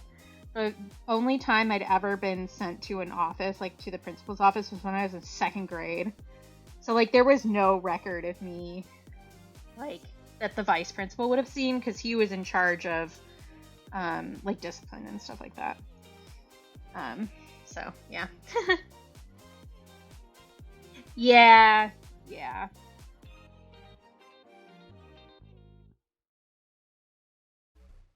It's dress codes in general are not great. Yeah, I also didn't really, I don't know, like I said, I didn't really do any extracurriculars. I was not a good student, so I wasn't the kind of person who would have been brought to the attention of anybody. Yeah, that's fair, DeSalto. Like it wasn't a particularly small school, but it was like small enough that I knew everybody in my class, even vaguely, because most of us had gone from elementary all through high school together. And some of the other schools kind of filtered in there, but they all filtered in at middle school, so we all kind of got to know each other before we got to high school.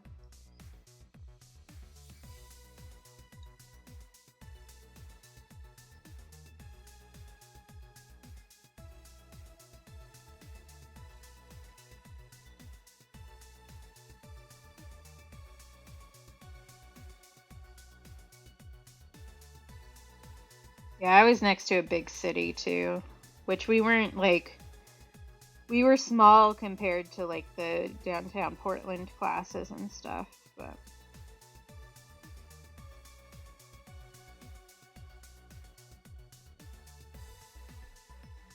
definitely not like a small school. It was just small by comparison.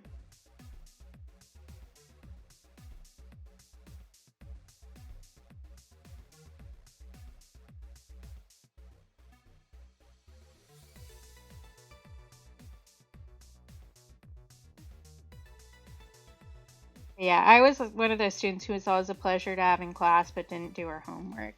And I think Mrs. Wolf-Rocco was the only one to figure out, looking back, I think she was the only one to figure out that I was probably neurodivergent.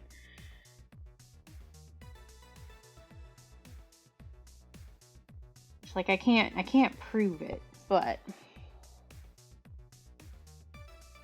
I think she figured that out when I went really hard for a presentation we had to do because I came up with a cool idea. Oh, I believe you, Cap. I mean, you're always cooking with your art.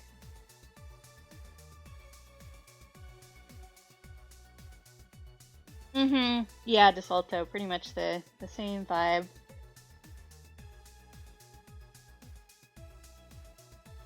Oh, I will look. Hang on. Oh my god, I have so many DMs. Oh, it's like all sleepy. Okay.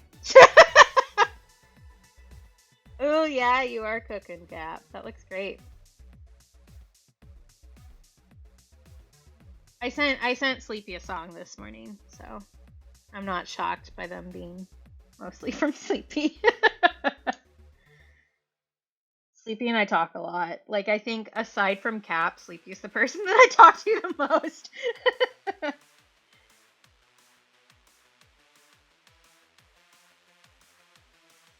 Oh, that's great, Dado.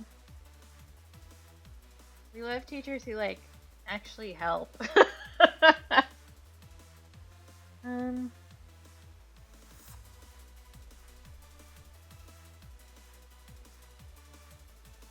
I feel like this still needs like to be darker in general. First let's work on the eyes a little bit more.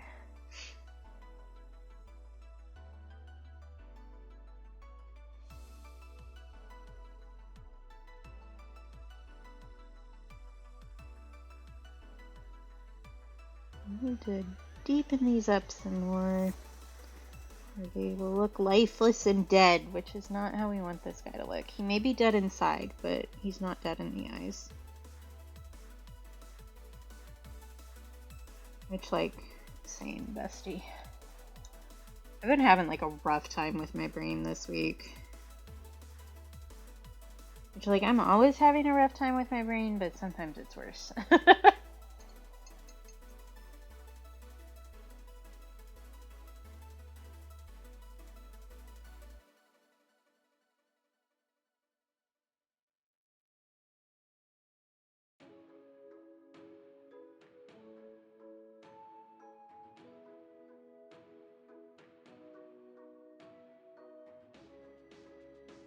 That's better. Yep.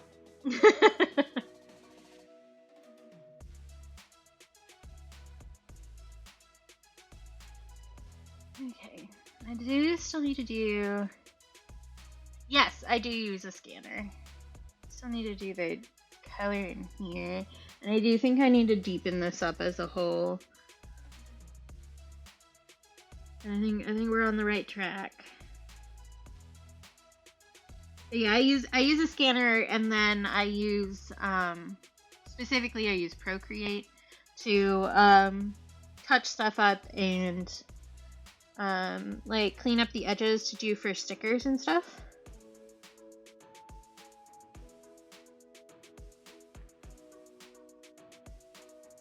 Oh gosh, Felds, that sounds rough. I hope it works out. Like, I know that there's always like that adjustment period when you're messing with your brain like that. But that level of brain fog, bleh, I can speak. Brain fog must be really frustrating.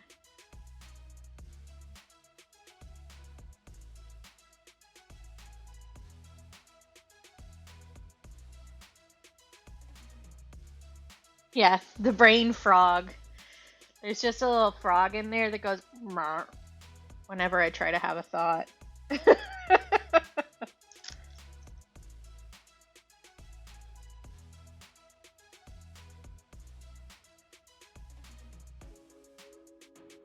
need to deepen up some shadows on here.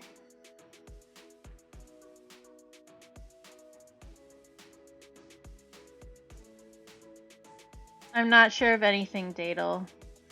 I just know what the frog tells me.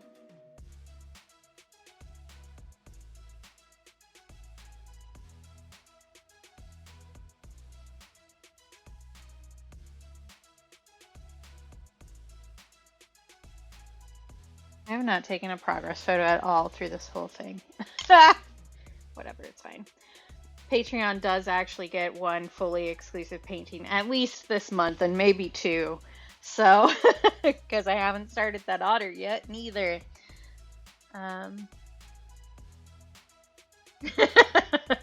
Good, DeSalto. Yeah, that's fair, Felds.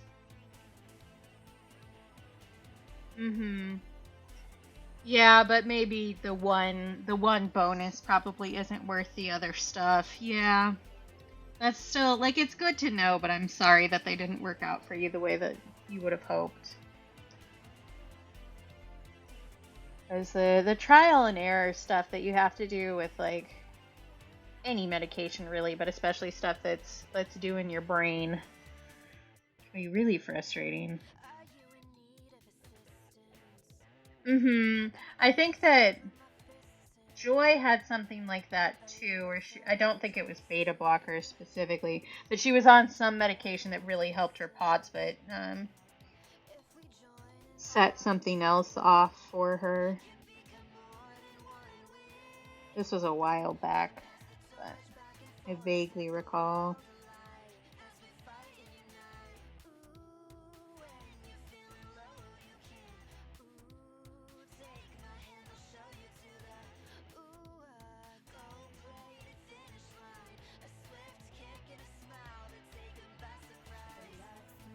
I think I also need to do some shading where the, I don't know what these are called, the mandals, question mark, are these little grippers. Yeah, that's Ferric-Felds. It's one of those things where, like, you get so used to how you function as normal that when something changes, you're like, oh shit, I am actually disabled.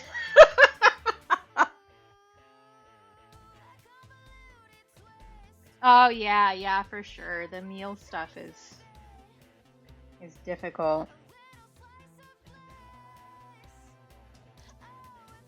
Because I definitely the other day... Thanks, girl! I think I need to deepen it up overall a little bit. It does look a little lighter in person than it looks on camera, but I do think that we need to pigment him a little bit more. Which is probably going to involve some Prussian blue going in here. But was it last week? I don't know what time is. Maybe it was last week, but I was having like such a hard time that there was like a solid 7 days where I could not survive without painkillers, which is like pretty rare for me in general. But it was like, oh right, when the disability disables me kind of a situation.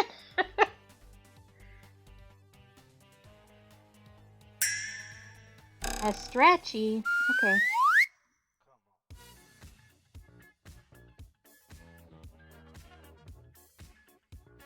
I will do stretchy.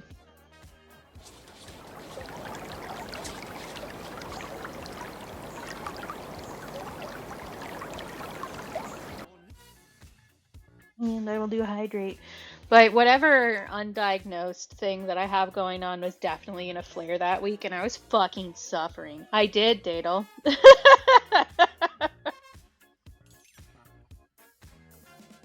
Hydrate accomplished. I even said so earlier in the stream. Ooh, I will also do hand and wrist stretchies. Give me just a moment. So I can get this color down before it makes a harsher line than I want it to. Still need to get some sort of sound for that. If you didn't fight me. There, I think that's better. Hand and wrist stretchies.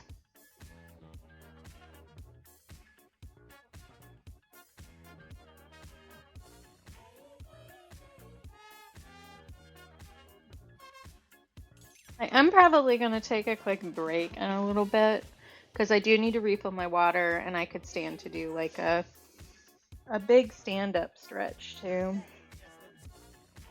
Go piss, girl. Oh, okay. Never mind. I'll do it now. Oh, I don't drink Dadel, but I appreciate the intention there. Yeah, it's a nice place to visit, and if you do like beer, there are a lot of good places up here for that. So yeah, Shani has decreed that I must take a break, so I'm gonna run some ads. That's gonna be 3 minutes of ads. Don't look at them. Let's all take a break together. Get up and do a little stretch. Get yourself a snack or drink. Look at something that's farther away from you than your screen is right now. Your eyes will thank you, and we can meet back here in a little bit.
have returned. It looks like you guys had a good party while I was gone.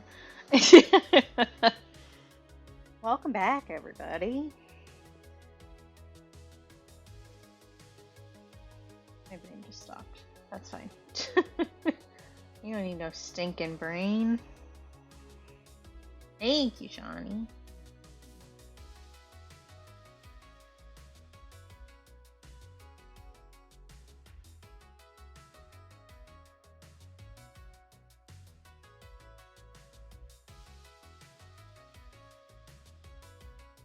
It's really funny because so on my own Twitch, like as a viewer, I have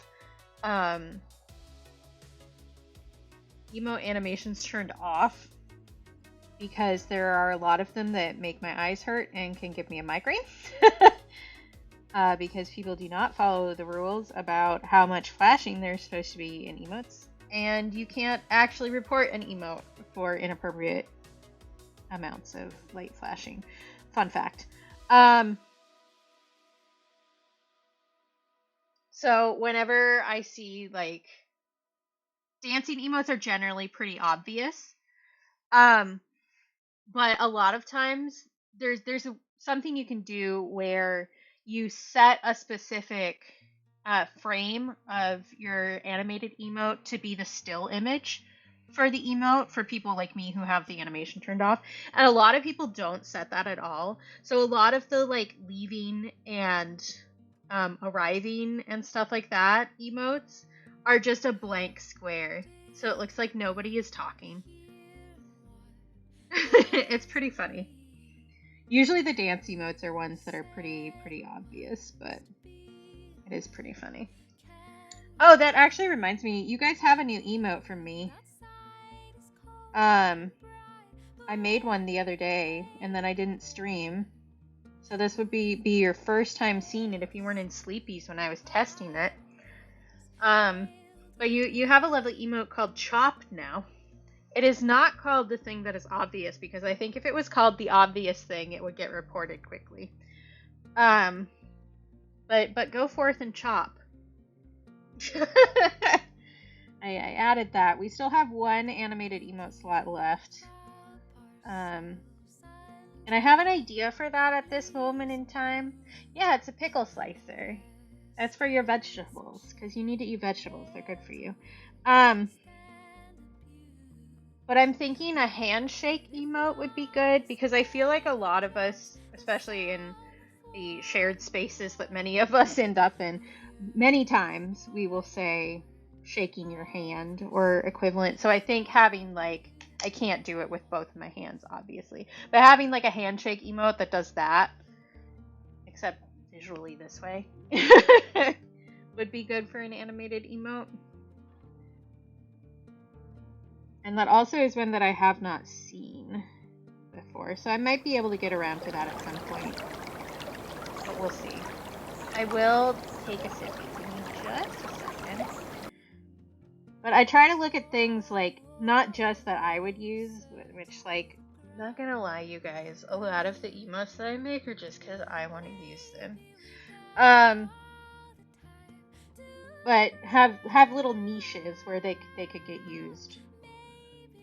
Like the handshake. Taking a sippy for BP. Even just refilled my water, which means I've had an entire one of these already today. So we're doing good on our water consumption. I hope you are also doing good on your water consumption today.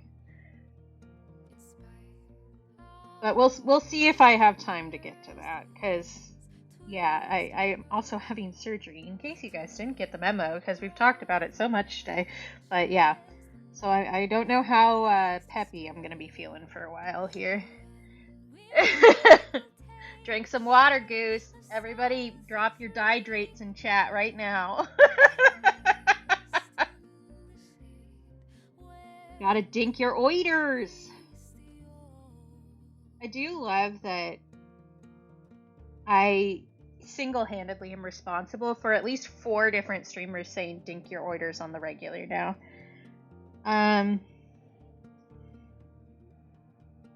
Gotta dink your oiters.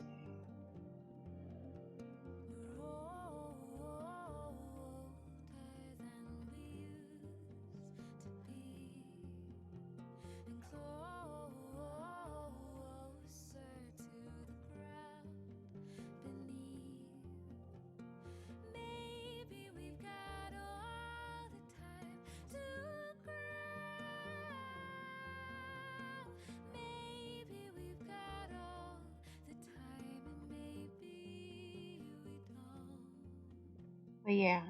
Also, if you guys see, like, start at the beginning of your sentence and your thought, Katie.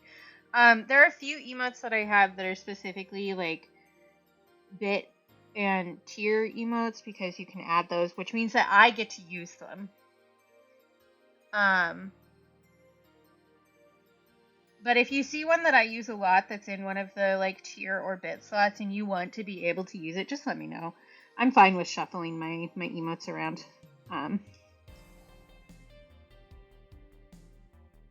Because I use the Smoochie a lot, but that one I put as, like, I think I put it as tier 3, which means I'm basically the only one who uses it because I don't have any tier 3s.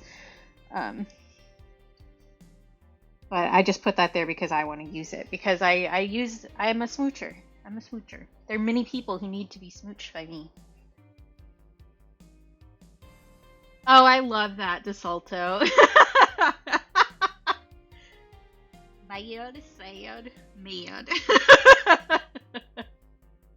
Yeah, I mean, really, it's just for me. It's a little extra treat for me. Same with the bit emotes that I have unlocked, because you start with a certain amount of them unlocked whenever you get affiliate. And so I filled those, and I don't use those ones as often, because I know one I did the messy one, which I don't think reads very well, but I still like it.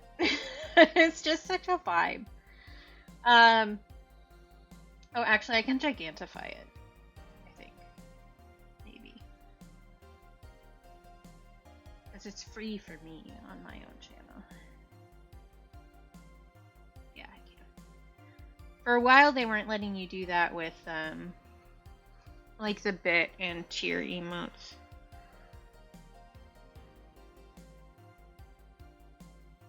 But you guys can see how much work I put into this. If it will let me. Hello? Do the thing, please. Thank you. I think so, Shawnee. I can double check. Since it's free for me on my channel, I can just poke around. You guys don't need to worry about it. Oh no, it will let me do animated. Oh no, I knew that. I knew that you could do animated because Sleepy makes us see Blanc's stupid waving foot in Matto's channel, like, every stream. I just blocked it out of my brain because I didn't want to think about it. I hate it. I hate that you do that, Sleepy. It's an icky emo.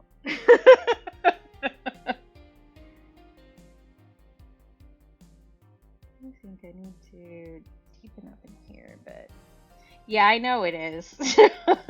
I know why you act the way you act. Also, Sleepy, how's your brain doing today? Just as a general question. Because I'm not feeling existence today, which probably means that you also aren't feeling existence if we're lined up. Sleepy and I have been, like, in the exact same mood multiple days. To the point that we think that we're just, like, one brain cell that got split. Yeah, great. Love that for us. I'm sorry that you also feel this way. I'm just not vibing with existence today, honestly. I think I'm over it. I'm done.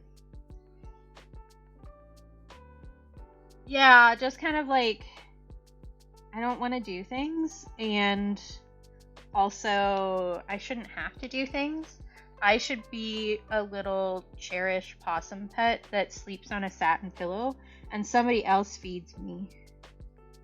That's how it should be. But I'm stuck in this stupid meat suit.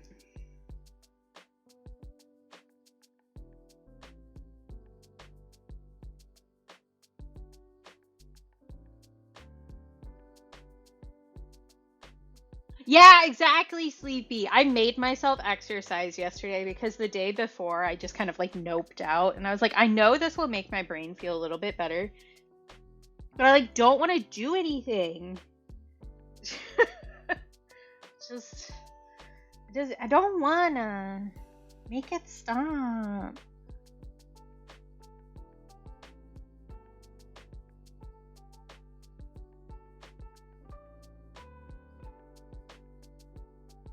Right? It's gorgeous out today, but the tree pollen is also really high, which means I'm dying a little bit. I'm so goopy. I also have not been sleeping well, but that's kind of normal, honestly. I do sleep better when I don't read the PTSD book before bed. So we're gonna try to not do that anymore. I only have a little bit of it left, I think, because a lot of it is going to be like references in the back. But yeah, I kind of didn't realize how badly it was affecting me, honestly. Because usually books like that don't mess with me that much. But yeah. Usually doesn't mean always, you know? So. Yeah, well, there have been people who have died on stream before. There was somebody a long time ago who had a heart attack on stream. I've been on Twitch since like 2015-ish. Not quite the Justin TV days, but pretty early on. And yeah, there was definitely somebody who did have a heart attack live on stream.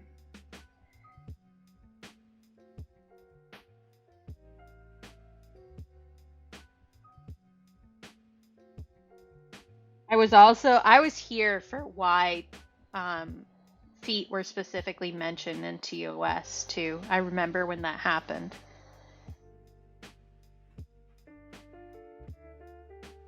Yeah, it's pretty wild, Sleepy. Like, I don't know.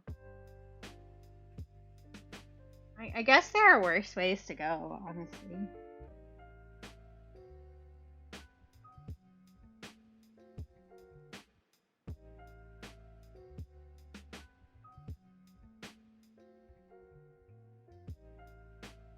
Oh no, I wouldn't use the command, Sleepy. If you died on stream, I would do a proper edited clip for you. Give you a chance to go viral one last time.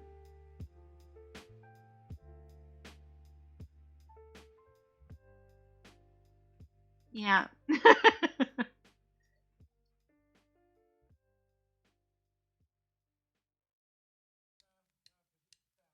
I love that, DeSolto. I love how all, like, in the friend groups on Twitch, you all, like, pick up each other's mannerisms. And obviously this happens IRL, too. But I think it's so funny because, like, so Rainbow, for instance, schmo, is part of my vocabulary now. Big blank for Elmo is part of my vocabulary now. When I'm having a bad day or I have done a lot, I go big day for Elmo. Because Rainbow regularly says, like, ooh, big word for Elmo. Kind of a thing when she's having trouble reading chat.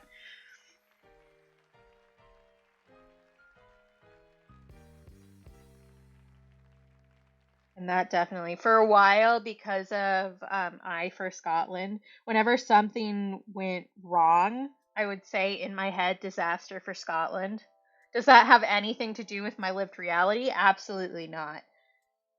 But I says it whenever anything goes wrong in a video game, and so therefore, anytime I like dropped something, or when the store was out of something I wanted, or any number of things, my brain would go disaster for Scotland.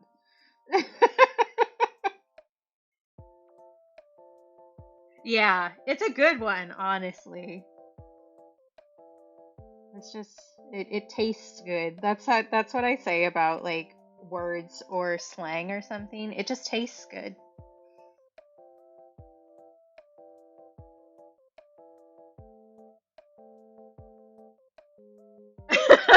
Good, Sleepy.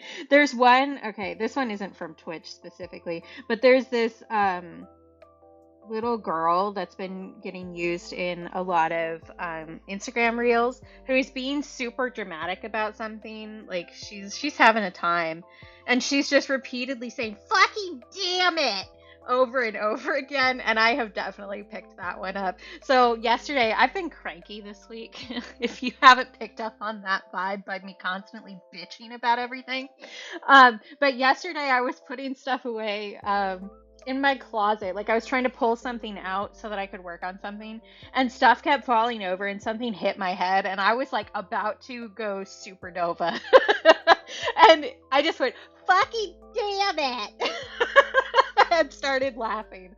It was a spell to keep me from going insane.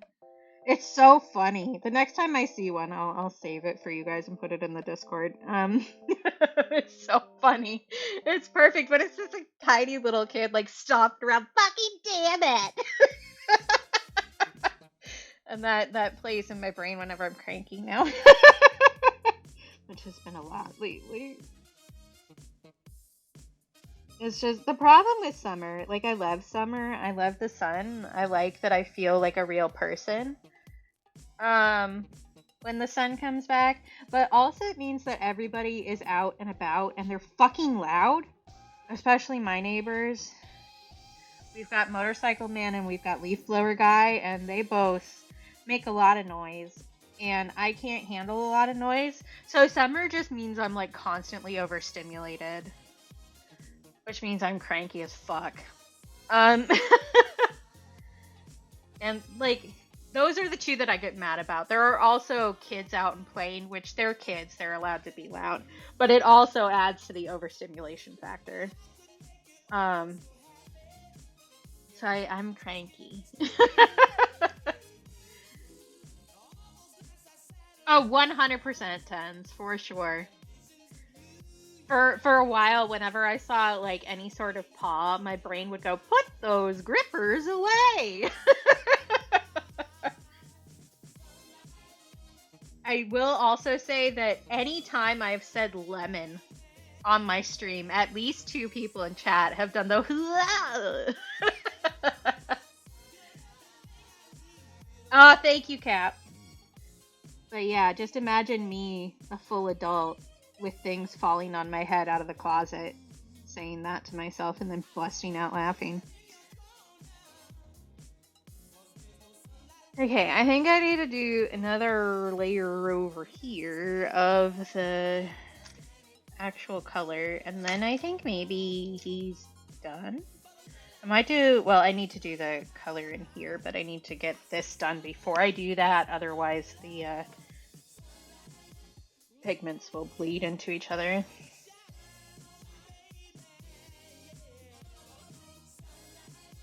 Oh, I will also say, here's another one that I've picked up. I don't know if Cam is still lurking, but That Weird Plague Doctor says homie a lot on his stream, and I've started saying homie because I hung out there. And I don't want to say that. No offense. But I'm not the kind of person who should say homie on a regular basis.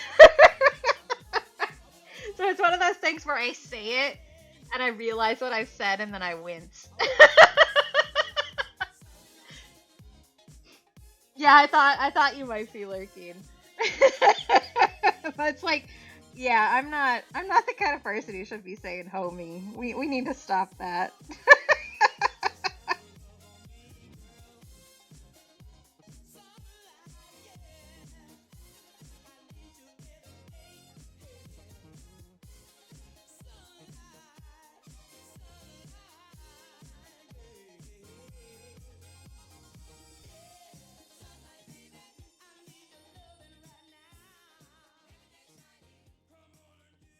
Shawnee, if you were paying close attention, or any of my mods, we could give That Weird Plague Doctor a shout out, actually, because he do be a streamer friend. I do hang out there on occasion when I can. Our schedules don't always line up. So it gets rare occasionally, but I try to pop in. Thank you, Shawnee. Right? They really, that little kid really means it. Like, fucking damn it! They know exactly what they're saying and they know what it means.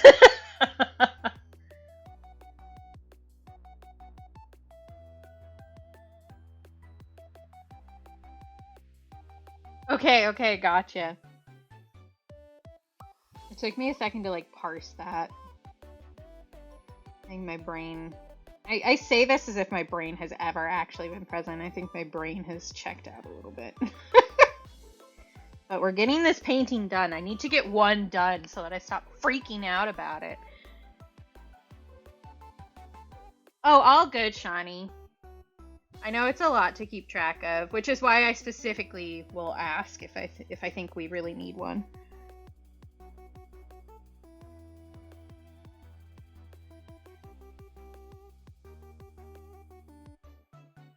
You don't gotta be on top of everything all the time. That's my job. When I'm streaming, at least. At least vaguely. Yes! God, Sleepy, that is such a good way of putting it. That's exactly what it feels like.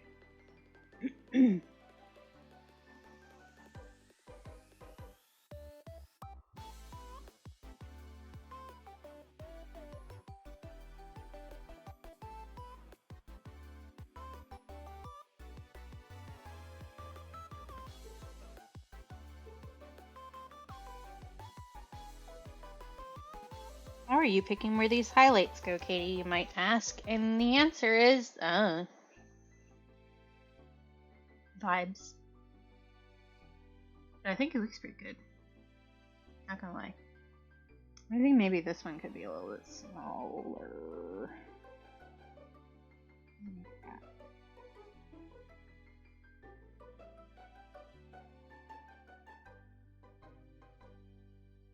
Yeah.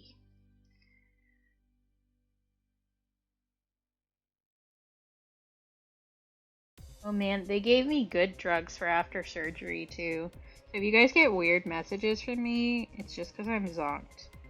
It's fine. They said that I could have my phone while I'm like coming out of anesthesia. And I'm trying to decide if I want to do that or if it's just going to lead to disaster.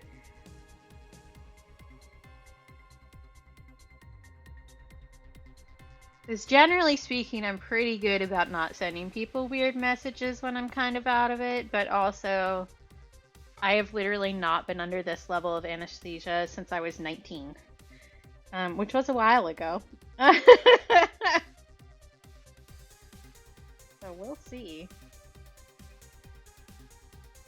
The plan is to give my brother a little baggie of my stuff so that when they let him in, I will have my stuff. Because he's going to be waiting on site.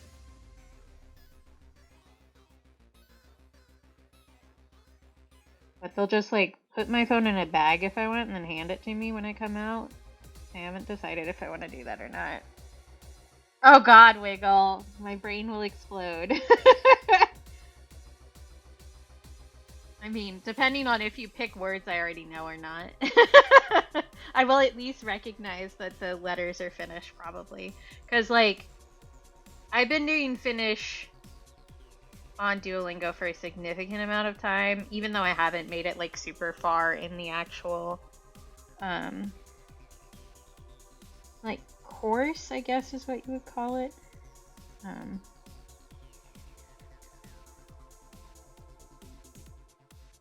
But I do know enough that I now can recognize Finnish. Most of the time, even when I'm really tired, like I will recognize that it is Finnish, even if I can't read what it says. Which is good, that's progress. One of my teachers when I was doing Japanese in college always said that one of the first signs that you're like really learning a language to like fluent levels is if you dream in that language.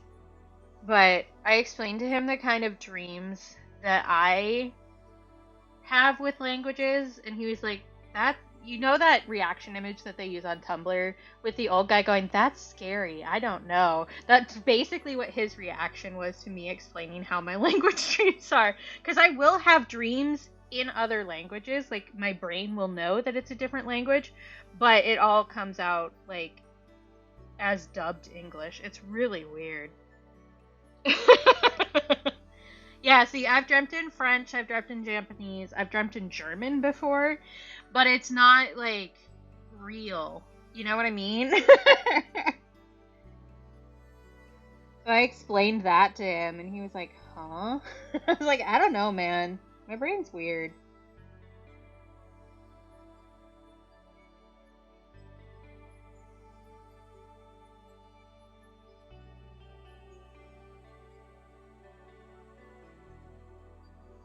Yeah, yeah. I assumed it was. I have no clue where it came from. I just know it as a meme.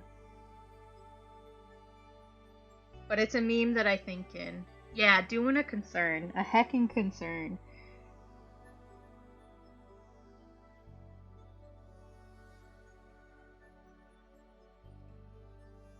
Yeah, see, it's interesting. I don't know. But he said that, like, he knew that he had actually reached a certain level in Japanese when he could, like, realize that he was dreaming in it. Because the way he learned Japanese was very different. Because he's a Zen Buddhist monk. So the way he honestly learned Japanese was, like, he knew a little bit of Japanese, but then he ended up going into a monastery to become a Buddhist monk, and that's where he learned most of his Japanese. Which is interesting. Interesting guy. I hope he's doing well. I still think this one needs to be darker. But I think it's kind of one of those things where it's like your experiences are not universal kind of thing.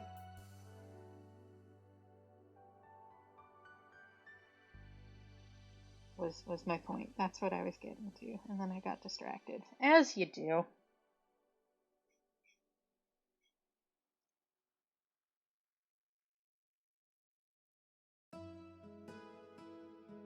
Yeah, that makes sense, Tens. You are kind of a language guy. In general. That's better. That feels more even. Thank you, DeSolto. Good luck with your tasks.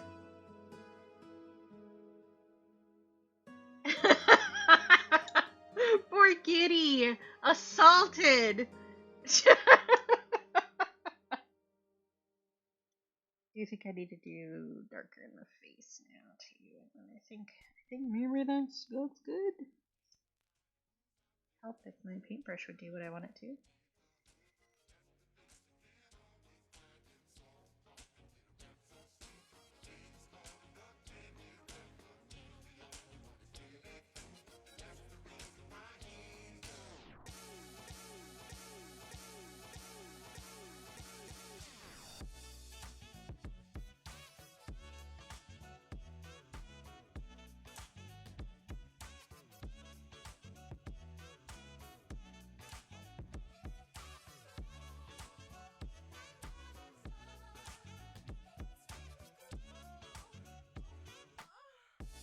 Yeah, which is super cool. Linguist stuff is just super cool in general. Like linguistics, that's the word I was trying to use. And I'm not always good at it, but I do find it fascinating. I have, like, I don't know, I've always had difficulty, like, grasping language. To the point that, I was kicked out of the, like, Spanish immersion program when I was in kindergarten because I wasn't learning anything. But they basically had, like, preschool, not, like, preschool, but pre-kindergarten, where you'd go in, and they did that through, like, 3rd grade. And after 2 years, they told my mom to take me out because I wasn't learning anything, because I still didn't understand Spanish at all. I'm just not very good with languages. I try really hard, though. That hasn't kept me from trying at it, but it does take me a little longer to grasp stuff than your average Joe.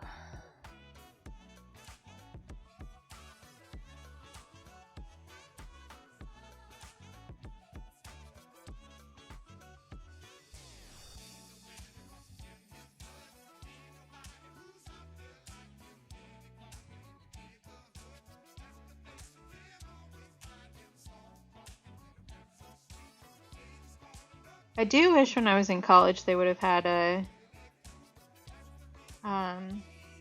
linguistics anthropology class that I could have taken. I don't remember if they didn't have somebody or if it was just always at the same time as something that I needed to take. But I would have enjoyed taking that.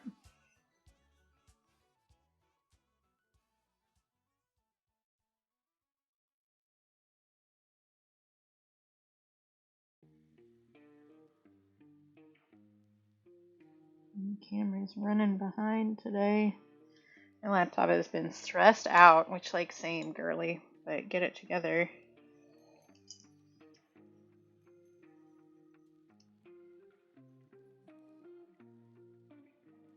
I think we add the middle color.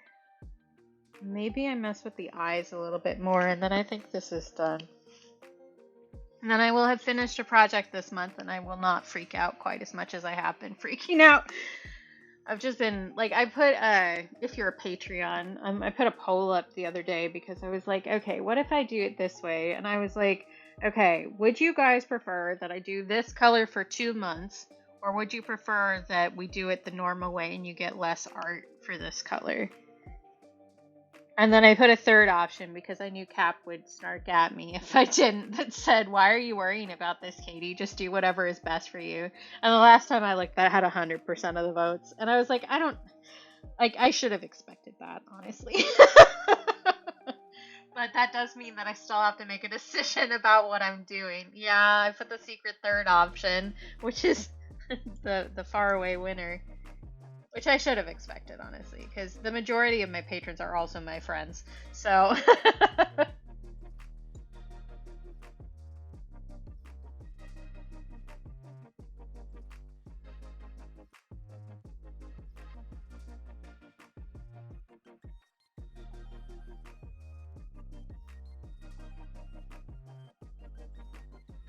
that does mean that I still have to make the decision myself.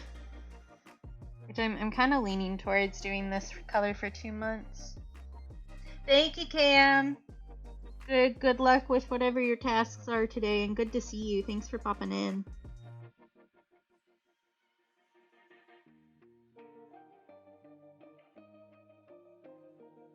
I'm kind of leaning towards doing this color for 2 months, because I do want to do that otter painting justice. And I don't know if I'll be up to it this month, because, like, the intense, like, surgery recovery is about 2 weeks, which takes us to pretty much the end of May. Welcome back, Kat. What's going on here? Is this the paper being weird? Yeah, that's just the paper being weird. Alright. What was I saying?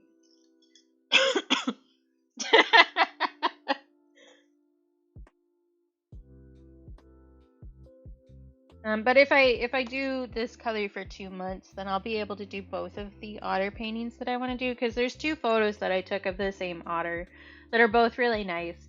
And I sent them both to Sleepy and was like, which one do you think I should do? And Sleepy was like, it's so hard to pick. They're both so cute. And I was like, that's why I'm having trouble. You need to decide for me.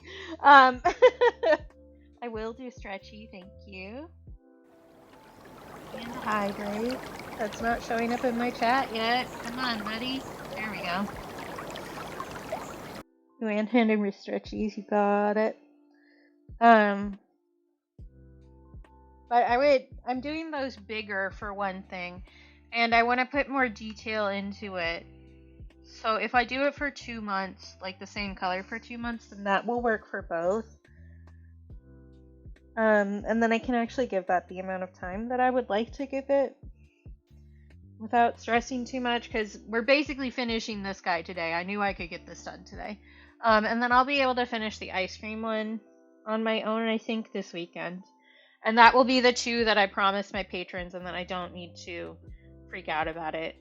Again, I know that my patrons would excuse if that didn't happen, because I asked them.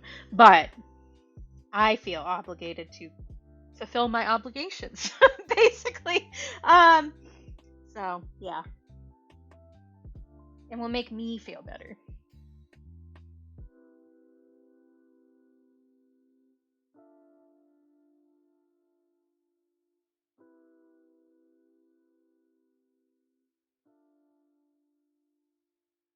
I'm gonna need to clean this one up pretty significantly digitally. Just because it's bled a little bit. Yeah, pretty much. It's like, that's part of the reason why I haven't said exactly like a date when I'm coming back to streaming. Because if I say it, even if other people are like, no, do whatever you need to, I will feel obligated to hit the date that I have set. So as always, I am my biggest antagonist. I'm aware of that, so I'm trying to set myself up for success here. Will I succeed? We'll find out.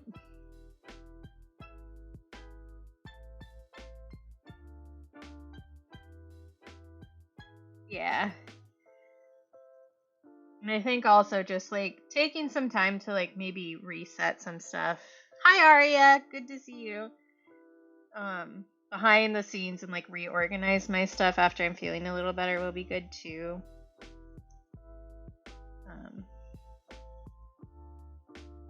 But we'll see. We'll see. I'll see how I'm feeling.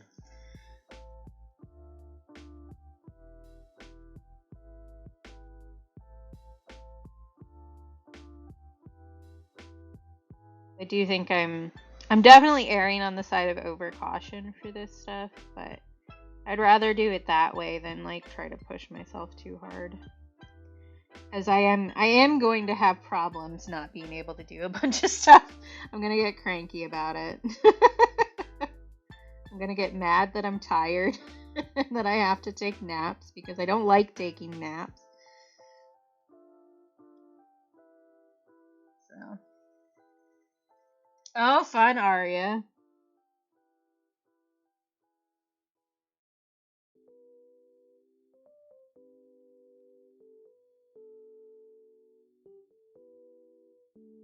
The only time I have ever like actually taken a lot of naps in my life was when I was massively depressed.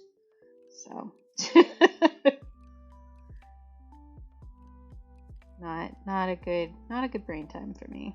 But like I said, I have good drugs, so I'm gonna fucking honk out. Oh my god, Calibros, I meant to message you. I even said this on call with Cap. I was like, oh, I need to message Calibros, and then I didn't. Hi, I'm having surgery next week.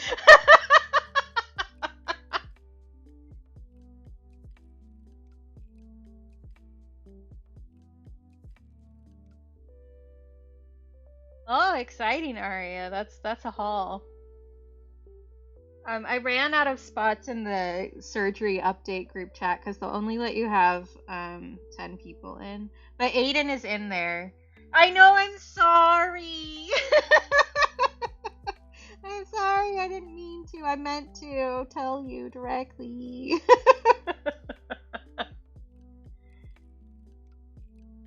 But I also ran out of people that I can add to the surgery update group chat that I put my brother in. Aiden is in there because I know that he has more intense anxiety than you do, pretty much. So if you need direct updates, talk to Aiden.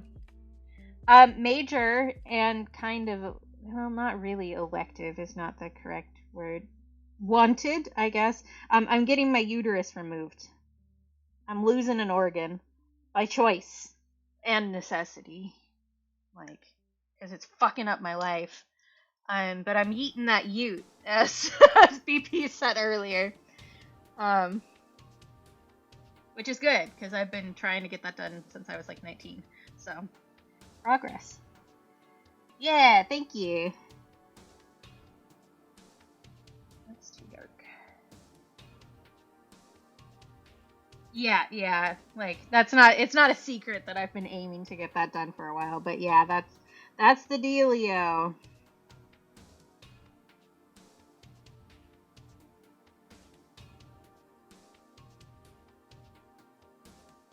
We finally got it to happen. I'm honestly, like, not nervous about the surgery itself. Yeah, it wasn't, like, some huge disaster, which is part of why, I don't know, I didn't tell a bunch of people that haven't talked to me, like, since I decided to have this done, kind of a thing.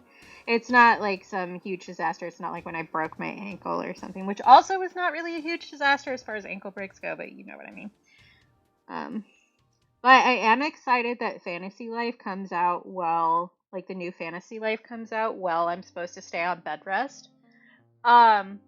Which isn't, like, fully bed rest. I'm being a little bit more dramatic than it really calls for. But that means I can just lay in bed and play video game for a while and see how much I hate the new Fantasy Life.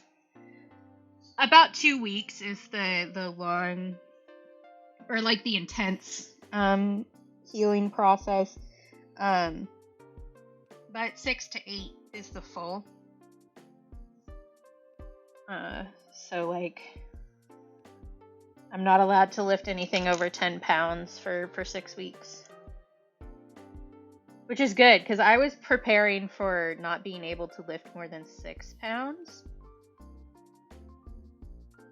But they let me do 10, which is nice. It means the one thing that I would have needed help picking up that I use on a day-to-day basis, I don't have to get help with, which is really nice.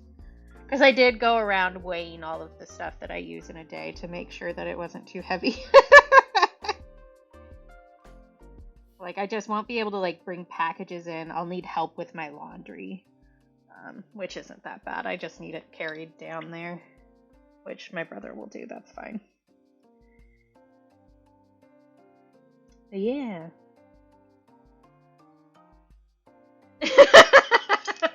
I've told a couple of people that I was doing that, and the reactions are either, "Oh, that's smart," or "Yeah, that seems like you." Because I'm gonna make sure. I need to know.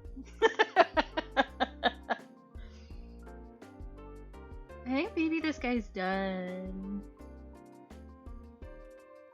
If I decide, I guess I should decide if I want to add the metallic along the shell edges, but I don't think that I do. I think it looks good this way. Because on one of the reference images that I have, there's kind of like a brownish edge to the armor plates. That looks a little bit like metallic gold. Okay, I do. You guys are both on my Excel spreadsheet, Will. You know that, right? I know I've told Cap that. I don't know that I've told Calibros that. But in case of emergency, I do have a spreadsheet. Like, if I die, there's a spreadsheet that says who gets what of my stuff. And a list of people to contact. And you guys are both on it. I did that after my mom passed away because we had so much trouble finding her friends to, like, tell them what had happened. But yeah.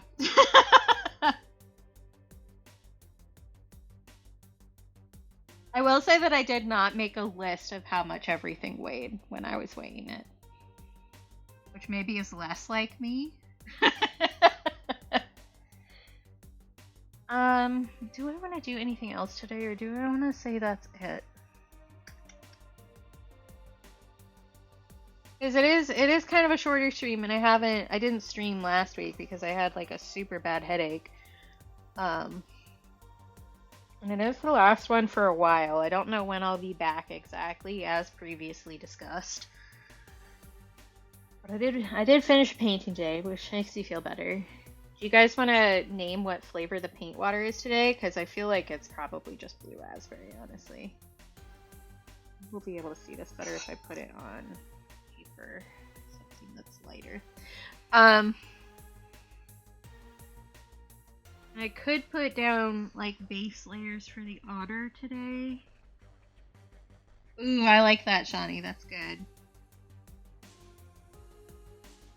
Yeah, it is a little lighter than it looks. Like, it's lighter in person than it looks right now. It's more like about there-ish in person.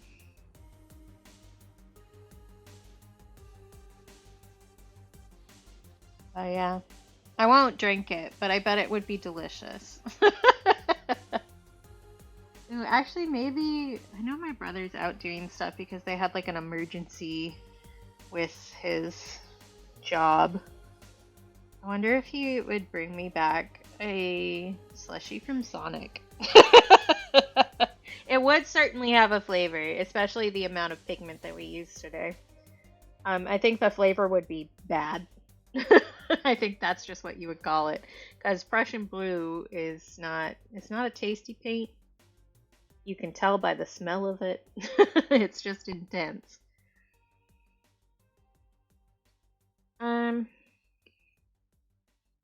Yeah, I know Rainbow's going. I think she's doing Lego today, so maybe we'll go hang out with Rainbow.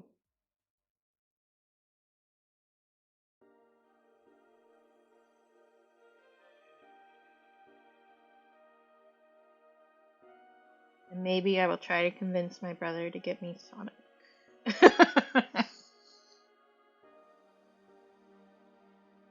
But he does sound engineering stuff for my brother. Sorry, I'm going back to the previous conversation that I had with myself. But my brother does sound engineering for the church that he goes to, and the computer that they use to route all of that through died yesterday while he was at work.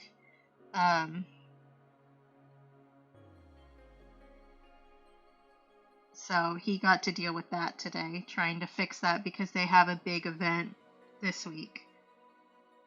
So he got to deal with that today, which means he's out, and maybe they're done. Maybe he would pick me up food, because a slushie from Sonic sounds really good right now, and I didn't think about that until I saw the paint water. I do also need to figure out what I'm eating for lunch too. Do I have anything else to say right now? I don't know that I do. We didn't. Okay, I have a point of contention with Sonic. We didn't have a Sonic up here for a very, very long time, and the first one we got was out in the valley, which is where Sarah Palin is, just to give you like a general vague idea of what the valley is like. And they opened it on my fucking birthday. They opened it on my birthday in a place that I could not go to, which is fucking rude. Because we always go to Sonic when, like, my brother and I go to Oregon. We always end up at Sonic when we're driving down to our grandma's house, since they had one there. It's just like, they were taunting me. They're like, no, you aren't allowed to have slushies. Actually, suffer. Rude.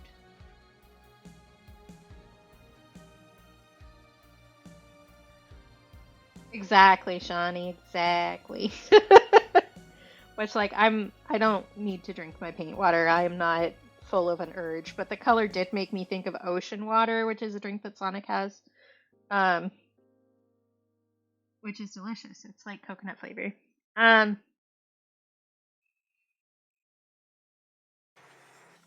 I also don't think I have any leftovers for lunch today. So maybe I do that. Oh, did you guys want to see the ice cream again? I showed it at the beginning of the stream, but that was a while ago. I was talking about, and if you're around my age, you probably got a message from me yesterday asking if you remembered this ice cream, because my brain latched onto it really hard. But there was this like teal colored ice cream that had little dinosaur chocolate chunks in it, and I may be misremembering them being dinosaur shaped, I'm not sure, but this is the ice cream of my memory, and my brain decided that was the only thing we were allowed to work on yesterday. So I started painting some ice cream. I am going to finish this one off stream. This is just the underpainting so far, just like blocking in the colors, and the ice cream texture, I'm working really hard on it. That's fair, Tens. Yeah, no, I feel you, where it's just like, it's not at the forefront of your mind, so it's just kind of like meh. It's whatever.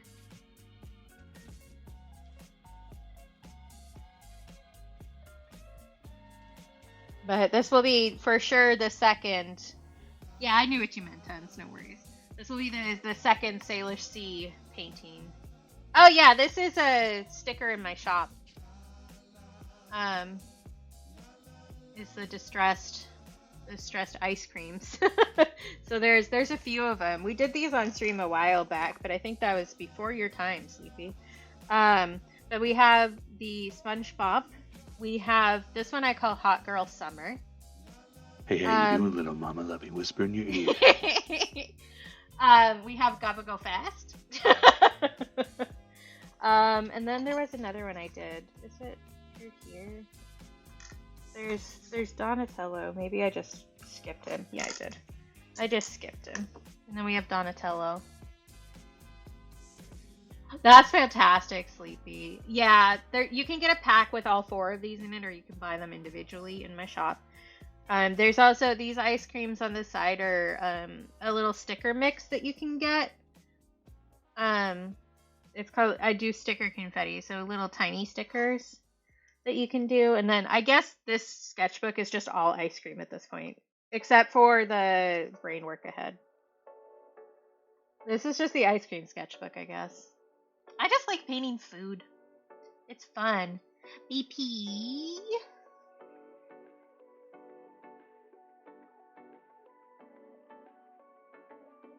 Excellent, Cat. Perfect. Yeah, the Bloody Sunday is nice. I think I have a sticker of that out here. I do have a few stickers. When it strikes me, I gotta have a good idea for it, you know. But I'm sure it'll happen at some point. There's the brain work ahead one. I think I still... Oh, I do have the ice creams out here too, I think. Just nothing is in order. Because who puts things in order? Here's SpongeBob. Oh, actually, you know what's funny? Calibros is here. 2 of these stickers that are in my shop were birthday art for Calibros. Those 2. I just saw, there it is. And here's Donatello.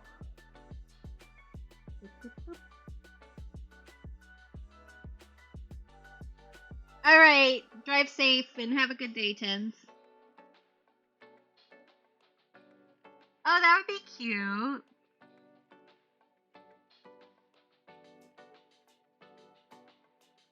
I'm trying to conceptualize how I would make it clear that it's Lego too, because I would need to do a lot of straight lines, so I'd probably want to do it digitally and not physically.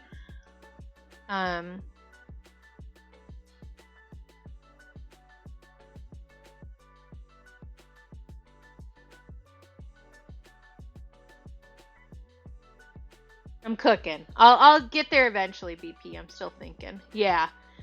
But I know that you want one, so I will happily fold that into the other idea. Like, I don't know, the brain pot of various ideas that I leave stewing all the time. Oh, also, I guess I'll show you guys. This is the Sticker Club sticker for this month. If you are already a member of the Sticker Club, you have gotten this sticker in the mail by now, probably. Or it's on the way. I did ship some extra ones out so that I didn't need to worry about it after surgery, because I usually mail out the stickers at the end of the month. So there's this one, which was inspired by Cap and I's anniversary, which was on May 1st. Oh, good. I'm glad it got there safe, Sleepy. And then this is the one for June,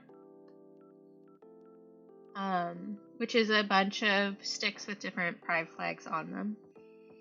If you don't get the pun, a faggot is a bundle of sticks, which was a common comeback when you were being slurred when I was in high school. And we are stronger together, just like a bundle of sticks, you know? Why are you so offended? I'm just calling you a bundle of sticks.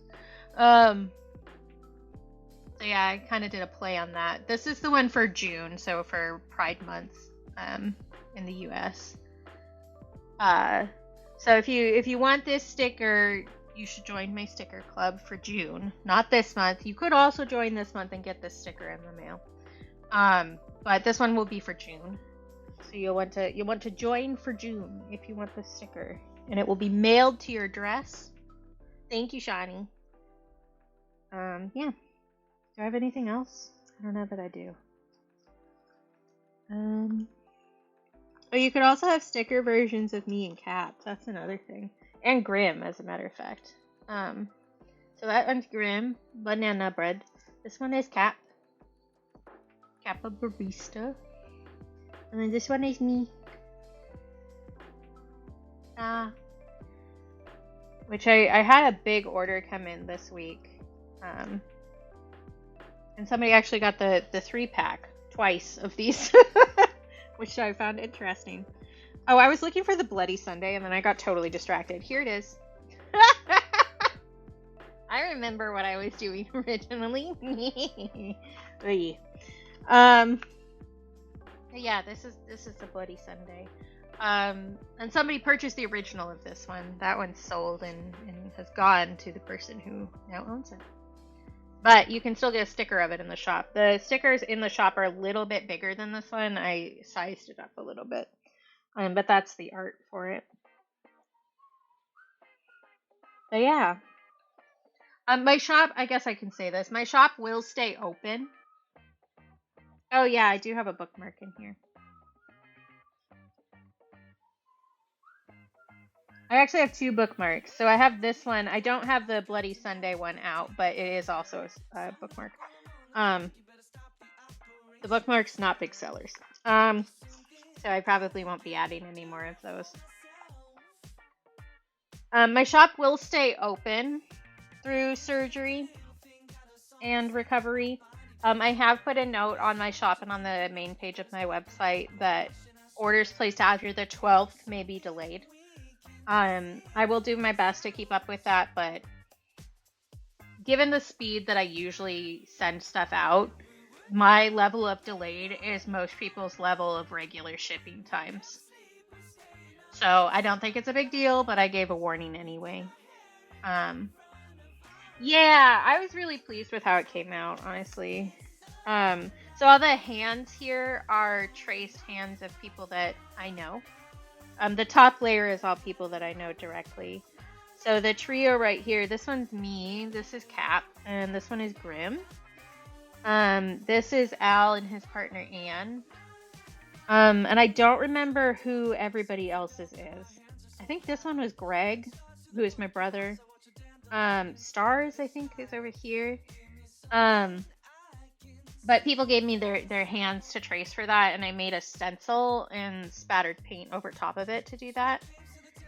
Thank you. And then we did the, like, Paleolithic horse art. And I made a little baby horse.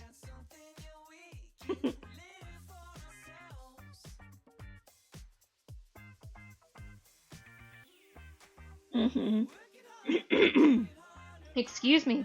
Yes, haunts. This haunts. Yeah, we love a chalky haunts. So yeah, that one's available as a bookmark in my shop. I actually have lowered the prices of the bookmarks. Some of you heard of them.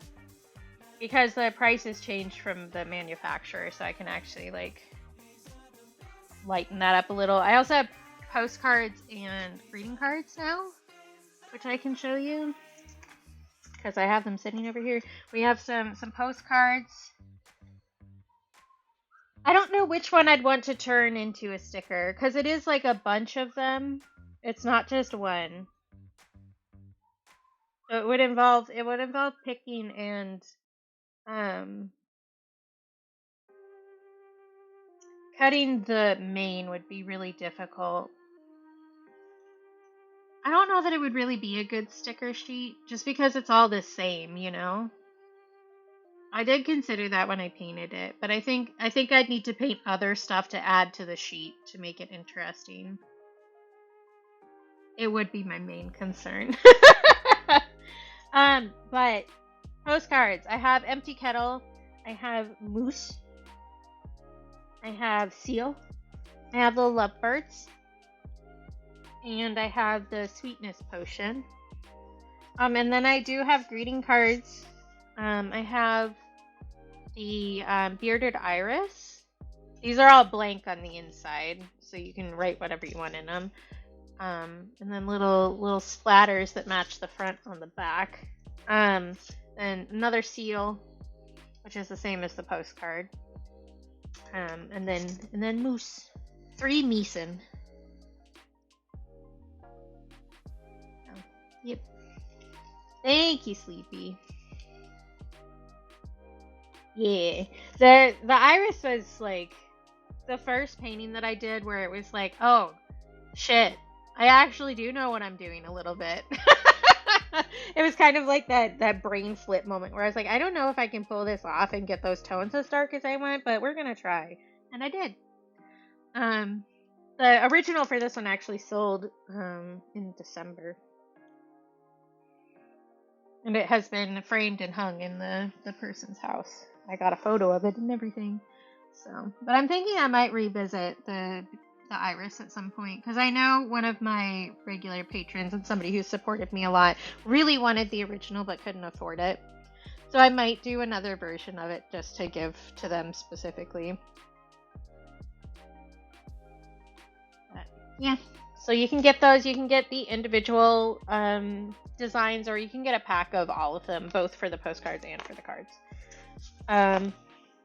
So yeah, I've added a bunch of new stuff lately. So far, I have not sold any of the greeting cards or the postcards. So that's not a great sign for them, their longevity. So I might not reorder those. So if you want them, you gotta get them now. Because I did only order a small amount to start to see how they would sell, and the numbers ain't looking so hot.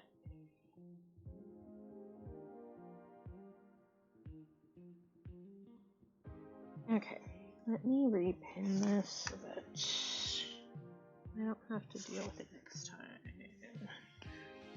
So yeah, there it is. Okay.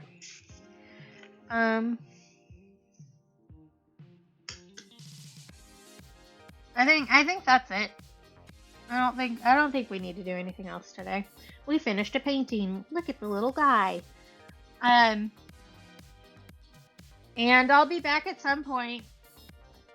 You'll see me in other people's streams, probably, depending on how tired I am. But it is a giant emerald pill millipede. Yeah, if you want to keep up, please join our Discord. I'll put updates in there, and I'll just be around in general. And I'll definitely post there when I'm getting back to streaming. Which again, I don't know. I don't know exactly when that's gonna be, but it will be eventually.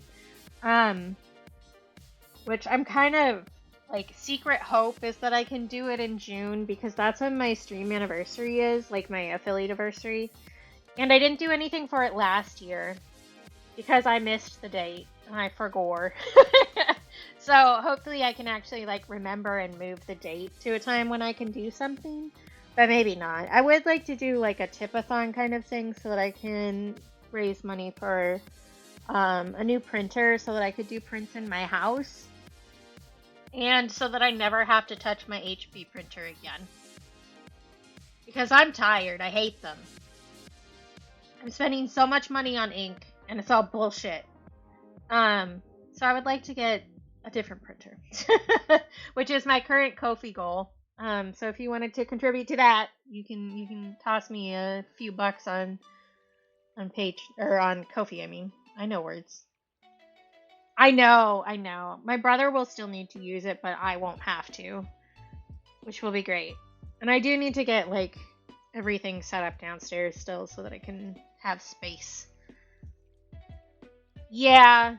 HP actually stands for horrible printer. I will die on that hill. They can call it whatever they want. It stands for horrible printer. Because they fucking suck.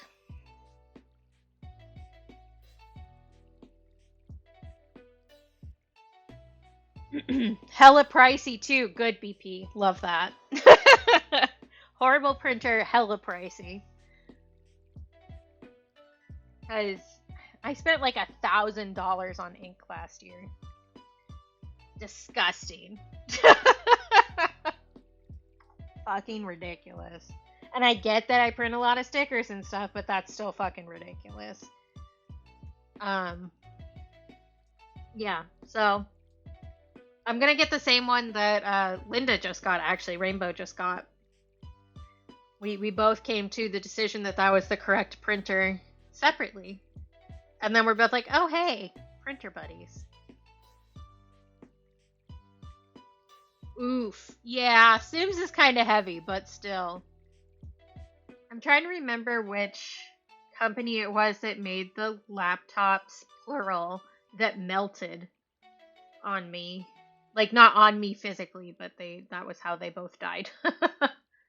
Because one had a malfunctioning battery and melted the charger port. And the other one just melted entirely through the bottom of the case. I think they were, at least one was Dell, which has just aged me, but we've been talking about how old I am regularly today. It's fine. But those were very early laptops. But yeah.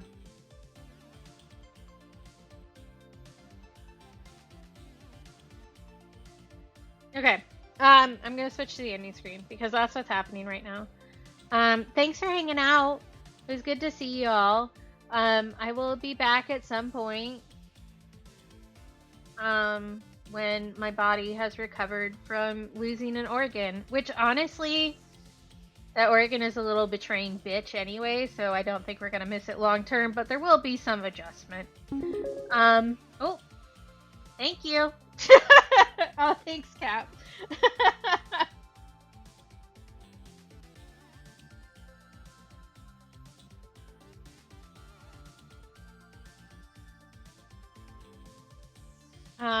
What was I saying? The alert surprised me. Hi, Aiden! Calibros is here. Yeah, we're gonna break this uterus. Kick this bitch out.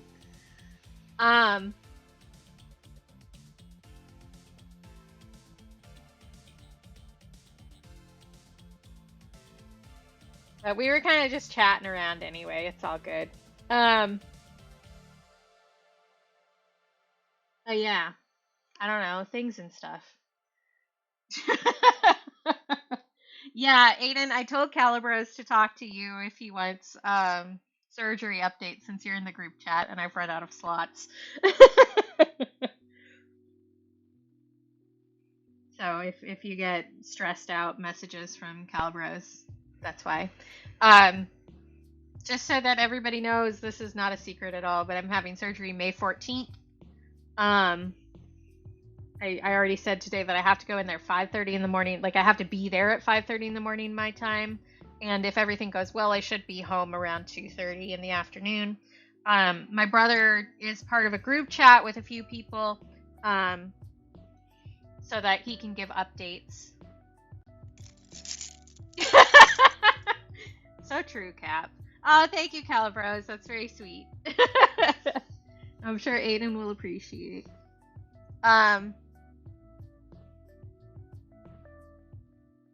So my brother's going to be giving updates to a few people who are in a group chat. And those people are people who are in the various internet spheres. I did carefully pick people so that we had somebody from all of the main streams that I hang out in and stuff, so they can disseminate information. And none of this is like secret. I'm not being quiet about it. So if somebody asks what's going on, feel free to tell them. Because I don't see any point about being quiet about it. Like, there's no point. Bye, Sky.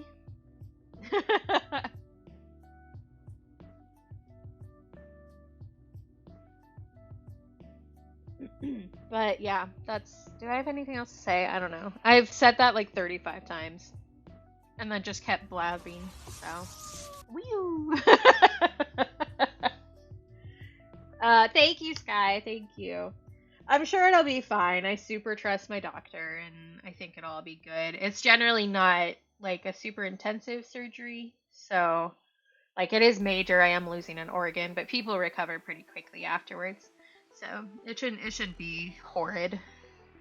Yeah, feel free, Sky. But yeah, I'll probably be in other people's streams when I'm feeling up to it. But I might be like full on out of it for about a week. I do have some really good pain medication, so I'm probably gonna be popping some of that and sleeping a lot. For about a week is the general consensus. Yeah, but I'll be sure to keep people updated once I'm out from anesthetic and everything, because I know that I collect people who have anxiety similar to mine. So, oh yeah, sure. We did this today. He's a little bug. That's pretty much it that we did today. So we started and finished that. Yeah, this color for this month is like so you, Aiden. It's very much your favorite color. And then I started doing off stream. I started doing an ice cream that was around when I was a kid. Yeah, it is Califrose. It was that color. It was like bright teal, and I remember having dinosaur-shaped chocolate, which apparently is not what was actually the case, but I'm doing it the way I remember it. So this is just the underpainting, and I'm not done with that yet. Ice cream texture is a bit intensive. So that's just the underpainting, and then it will become that teal color. But yeah, that's where we're at today. That's all we did. I did. And you were even foolish enough when I asked what color. You gave me 2 colors, so you got 2 hats. I mean, that would be the company that made it, Aiden. Because they did do another run of it in like 2023, I found out while I was looking for reference images. And it's just like regular chocolate flakes. And I was like, that's not how I remember it. We're gonna paint it how I remember it because that's more fun. So that would be Dairy Maid's fault, and we can tell them to bring it back and make dinosaur-shaped chips. Yeah, that's so right, Aiden. Aiden, you should look at the new animated emote I made, actually. Look at your chop emote. Yeah, you guys actually have different teals. And I will blame, like, I will take full credit for radicalizing Aiden. That's on me.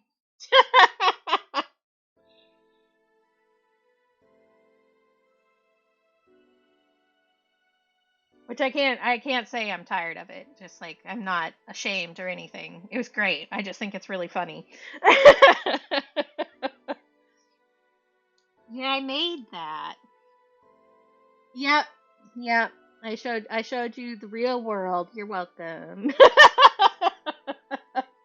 Aiden, for the record, for anybody who doesn't know, was very young when we met. Like teenager. So which I'm not gonna think about how long we've known each other. Oh, Aiden is already there, Aria. We've got that covered.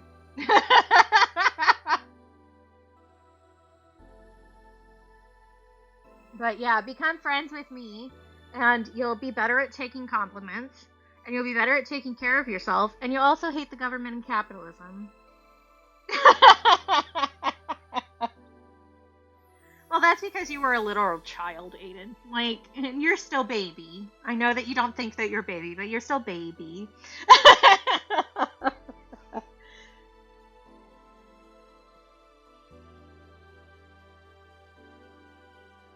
Capitalism sucks. Capitalism does sucks. You are the oldest you've ever been, Aiden. I will give you that. Oh, just wait, Aiden. That gets worse.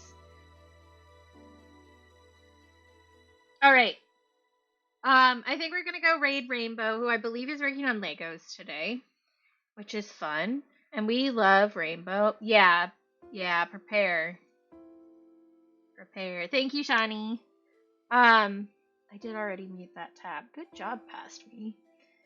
That can go away now. I'm closing program so that maybe my laptop doesn't shut itself quite as bad as usual. Thanks everybody for being here. I will keep everybody updated about how stuff goes.